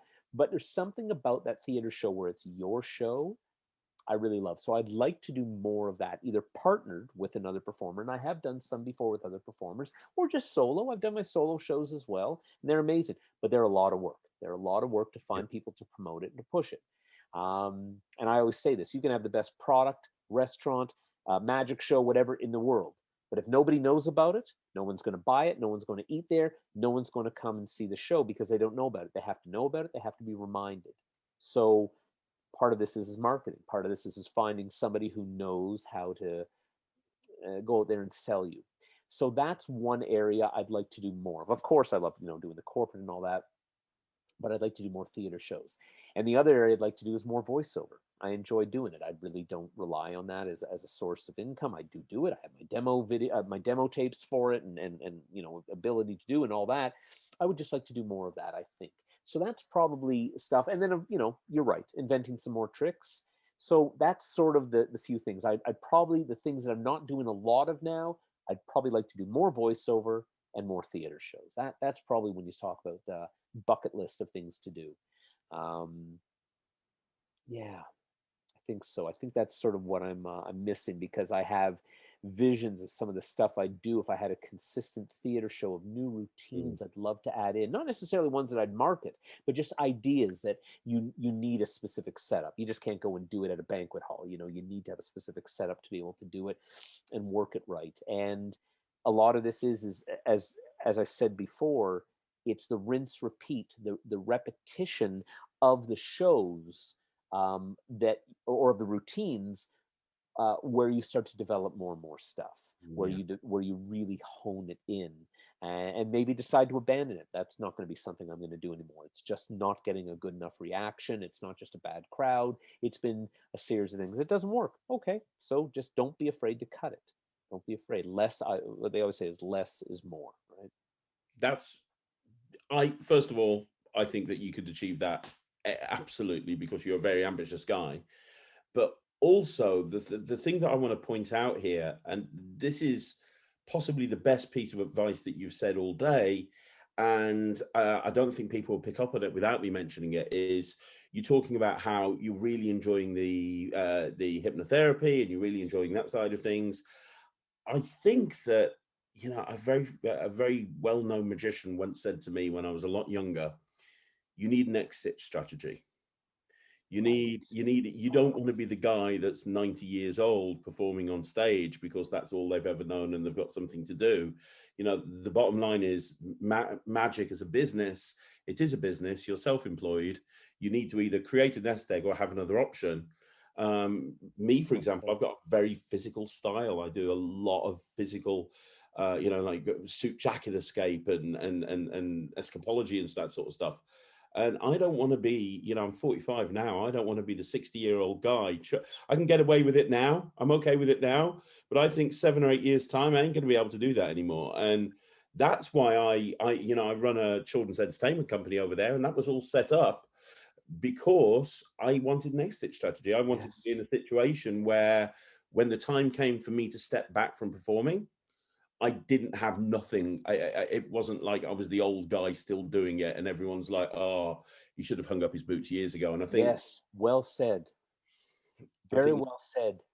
Yeah, it's you know, if you just have only one thing, which listen, if you're successful to do it, great, but I don't know, sometimes you get bored. You want to try something different.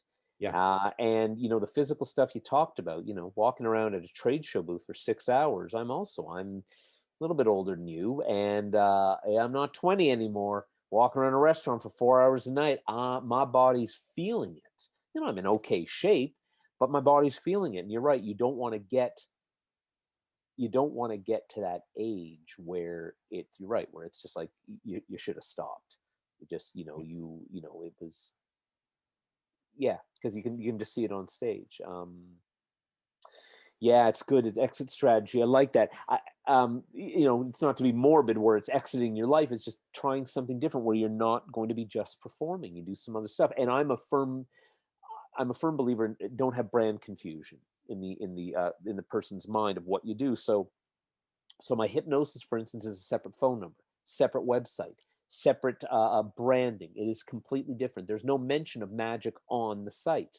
It says that, you know, I'm an entertainer and I'm a speaker, I think, under my biography on it, but that maybe just says as a speaker, may not even say entertainer. I don't want brand confusion. With my performing magic website, there's nothing mentioned there that I also create magic tricks, because they want a magician who's coming to do our corporate event or coming to do our theater or coming to do our cruise or whatever, our resort. Is he a jack of all trades or a master? You know what I mean? Like, and a master of none. I think that can be very confusing to people. So, you know, when you call my phone number, it's basically me saying, I can't come to the phone right now. Please leave a message. That's it.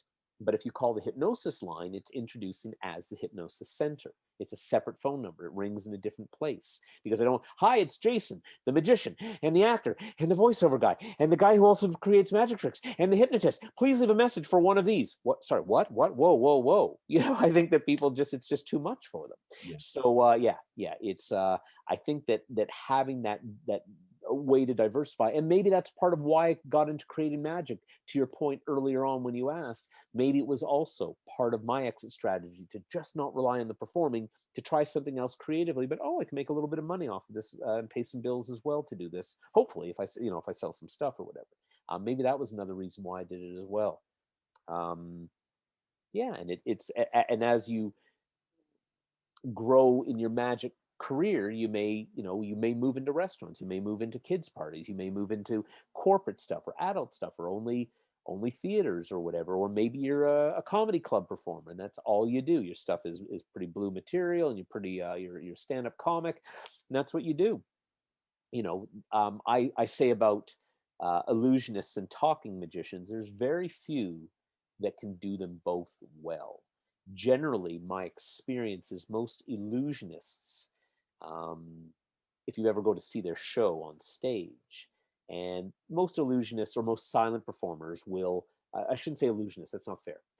A silent performer, most silent performers, whether it's an illusion, whether it's a manipulation act, whatever, if they're doing a full show, they will have a talking point where they close the main drape, they come out and stand on front on the thrust, and they're talking to people in front of on the apron, whatever, talking to people. But they always seem to have that AM radio announcer's voice. Hi, ladies and gentlemen. It's really good to be here tonight. And no, just talk. Just talk. Just tell me what your voice. I don't know if you experienced that in the UK. I've seen a lot of guys do that, and guys I know personally, I'm like, that isn't your voice. Yeah. You affect it a little bit when you're talking on stage, obviously to command a presence and to command there. But just be, you know what I mean? That's how you doing? It's really good to be here. Oh, cheesy joke here. Oh, good God, stop. Just talk. So I have not met a lot of silent performers that, in my opinion, because again, performance is subjective. It's very subjective. It's art, right? In my opinion, that have bridged well between not talking and talking. By the same token, there's a lot of talking acts that purposely don't do silent performing because the joke I say is I don't do manipulation act because I don't have the hair for it. It's like because when we grew up, they all had long hair and sequin vests and all that stuff, and that's the joke that I say. But yeah, I will do some silent pieces, but they're all comedic based. It's all sort of Mr. Bean, sort of physical comedy. Doing that to me is good silent humor. But that's my opinion, and that's my style of performing. Almost every piece in my show is talking. I have a couple of silent pieces, but again, there's a twist of comedy to it. And if I'm doing an illusion, there's still a twist of comedy to it because that's how I do it. That's what resonates with me. And yeah. So I don't know sometimes if people are able to bridge it. Not a lot of performers I've met. I find are able to bridge both. I agree. I'm now thinking through so many performers that I've seen, and you are correct. Yeah, there's some that can. Pardon me? There's some that can. There's some Absolutely. absolutely that can. Yeah. Mark Palin springs to mind. I interviewed Mark on the channel recently. Mark Palin and Ginger Yeah, I don't know him personally. I don't know them. If you've ever seen the Carnival of Wonders, they have a lot of front of mind you. The Carnival of Wonders, they had Hobson as well, and when you've got Hobson in the show, you don't need to be. So. He is so phenomenally outrageous, and I know a lot of people that don't like it. It's too flamboyant for them. It's too whoa. He's there and he owns it. If that it's there's no, I don't think it's obnoxious, but again, the style that resonates with you, that you find to be a good style of art, to me it resonates. And what I like about it is he owns it fully. And I don't find it over the top. It is over the top in the grand scheme of what it is, but and also, he's just such a fabulous guy as well.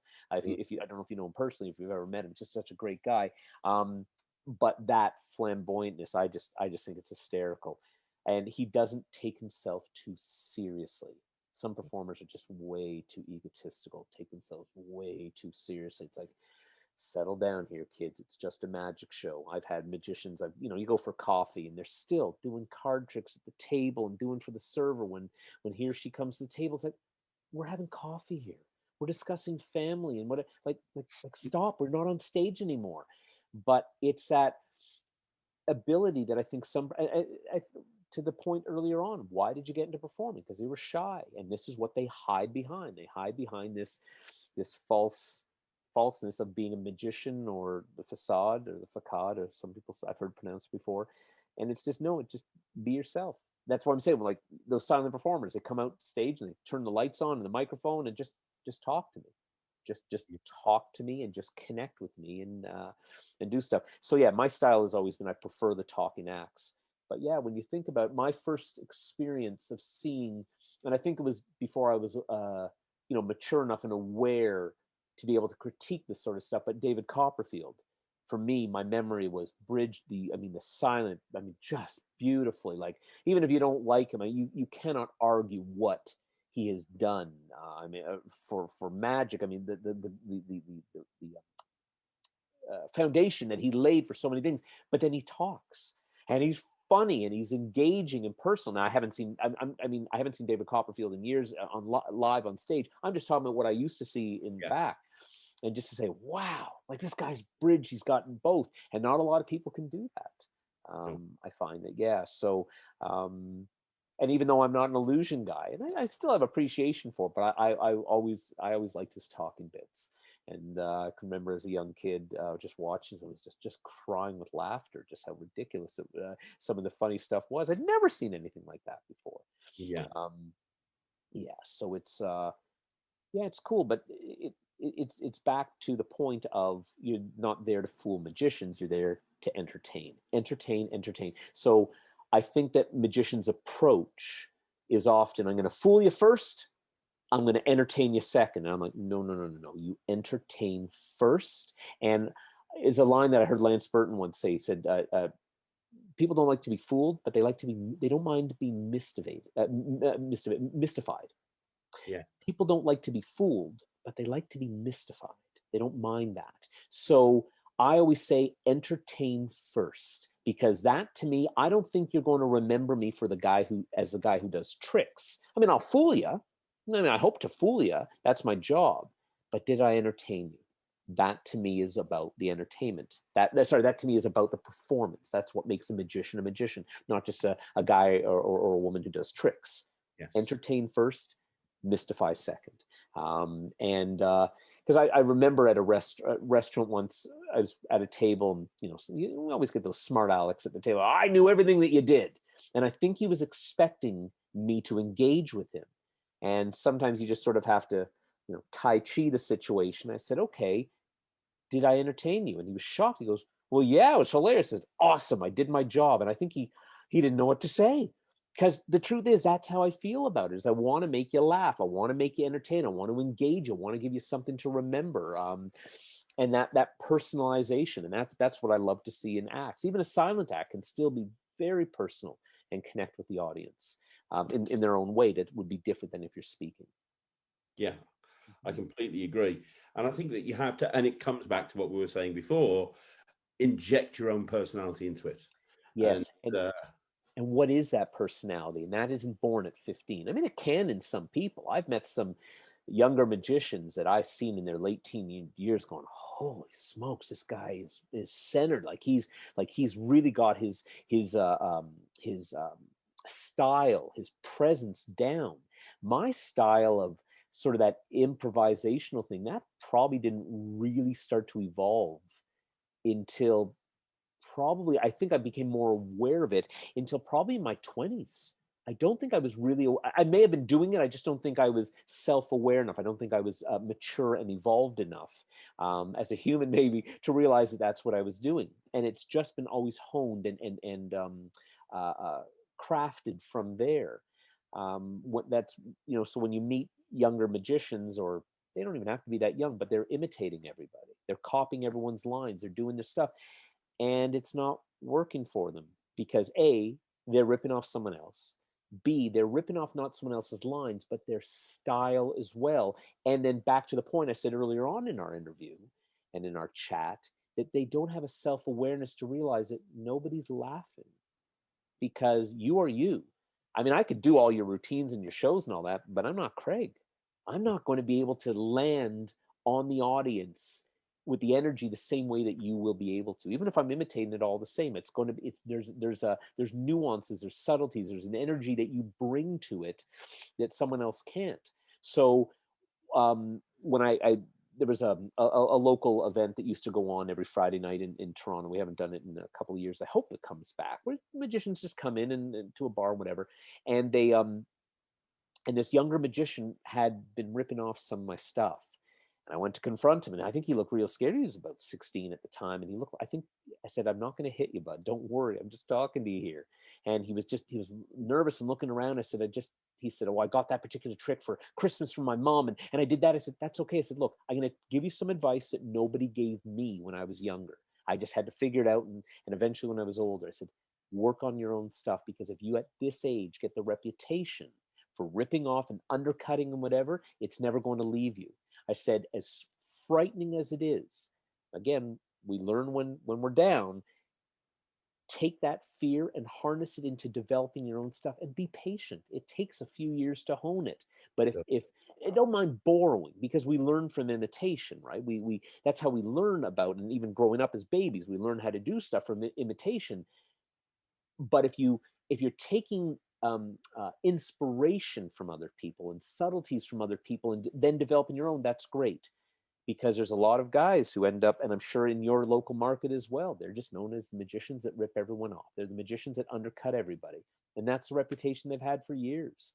And so I don't know, I hope I helped this guy. I've never seen him again. I don't know what happened with him, but I just said, the problem is you're not me, and I'm not you. You've got your own style. So the perfect example I've seen of that. Have you ever of somebody really taking something and making it their own? How well do you know Rune Klan's act? Who's that? Rune Klan? I don't know. I don't know the act very well. So Rune Klan is started off as a coin magician, very famous. He's probably one of the top magicians in Denmark. that sort of area. Yes, I mean, I know the name. I just don't know. So the opening of his show is hilarious. He does this full theater show, and he's got this smoke chamber, like Okay. $10,000 illusion on stage, and there's arrows on the backdrop just pointing to this thing. Then all of a sudden, the lights come down, and the thing starts filling up with smoke, and it's duh, duh, duh, duh, duh, duh, duh, duh. Smoke starts filling up, and then all of a sudden, he walks out off the wings on it with a spot on him, going, looks at it and goes, "Wouldn't it be cool if I was in there?" Right. And that's the opening of his show. And he's bought a $10,000 illusion for an opening gag to his show. That's awesome. You know, it's you can't put a price on that. $10, $10,000. Sometimes for just that moment. It's such a delicious moment to have in an act or in your show. And some people may not get it, but to me, the cleverness, the subtleties in that, the little nuance. Anyway, I think that's great. No, I should see if that's online or something. I should watch. I'll send you a link after the interview. Oh, great! Yeah, it's very brilliant. His whole show is brilliant. But yeah, you know what? This has been an incredible interview. It really has. I could talk to you for hours. Thank you as well. I've been wanting to get you on for so long, and you did not disappoint. And Thank you. I hope everybody that watched this listens to the words that you say, because you have dropped so many golden nuggets in this interview. You really have. You've been the voice of experience, and you really have been there, done that, bought the t-shirt, and then some. So many good ways. And I want everybody to make sure they support you. If you haven't seen Jason's material, please go and check it out. You go and check your stuff out, because you know that I've bought everything that you've ever bought out. I love your stuff to bits, and I've never been disappointed. So I'm gonna drop a URL down beneath. There is going to be a link at the bottom of the screen right now. Go and check out the website, and if people want to follow you, what's the best social media channels for you? See, there's another thing of where you're spread so thin. I mean, I on Facebook, I think it is Jason Palter Live. My Instagram, I got to pull up my phone. You see, again, time. I'd love to have somebody who is now just my media slave, who just does all this stuff for me. My Jason Palter one is also, it's just for Instagram is at Jason Palter, Palter live. That's one. And I do have one for Paltergeist, I think, on Twitter. I don't think it's on Instagram. But it's just, it's a time thing. It's a friend of mine is in marketing, and he's a producer of commercials in Canada. And he said, for all their accounts, I mean, they have full-time people doing the social. He says it's a full-time job, Jason, to do this effectively. I just don't, I don't update it nearly as much as I should to do. But those are the two areas. So Jason Palter live on Facebook, yes, and Jason Palter live. I think it's at Jason Palter live on Instagram. I'll drop those links down below. Great, and I'll send that off to you. You can check them on my website. Amazing. But yeah, Jason, one more time, thank you so much. I really appreciate you coming on the channel. Yeah, thank you. My pleasure, my honor. Thank you so much for having me, man. We'll speak to you soon. Absolutely. Guys, do me a favor, leave a comment in this video for Jason, so that he can listen to your comments. I know that he'll read them. And don't forget, like I said, make sure you follow him. Make sure you buy all of his stuff. And don't forget, if you haven't already done so, subscribe to my channel, because I'm going to be back again tomorrow at 9 o'clock with another video. But guys, thank you so much. Jason, thank you so much. Thanks again, Craig. All the best.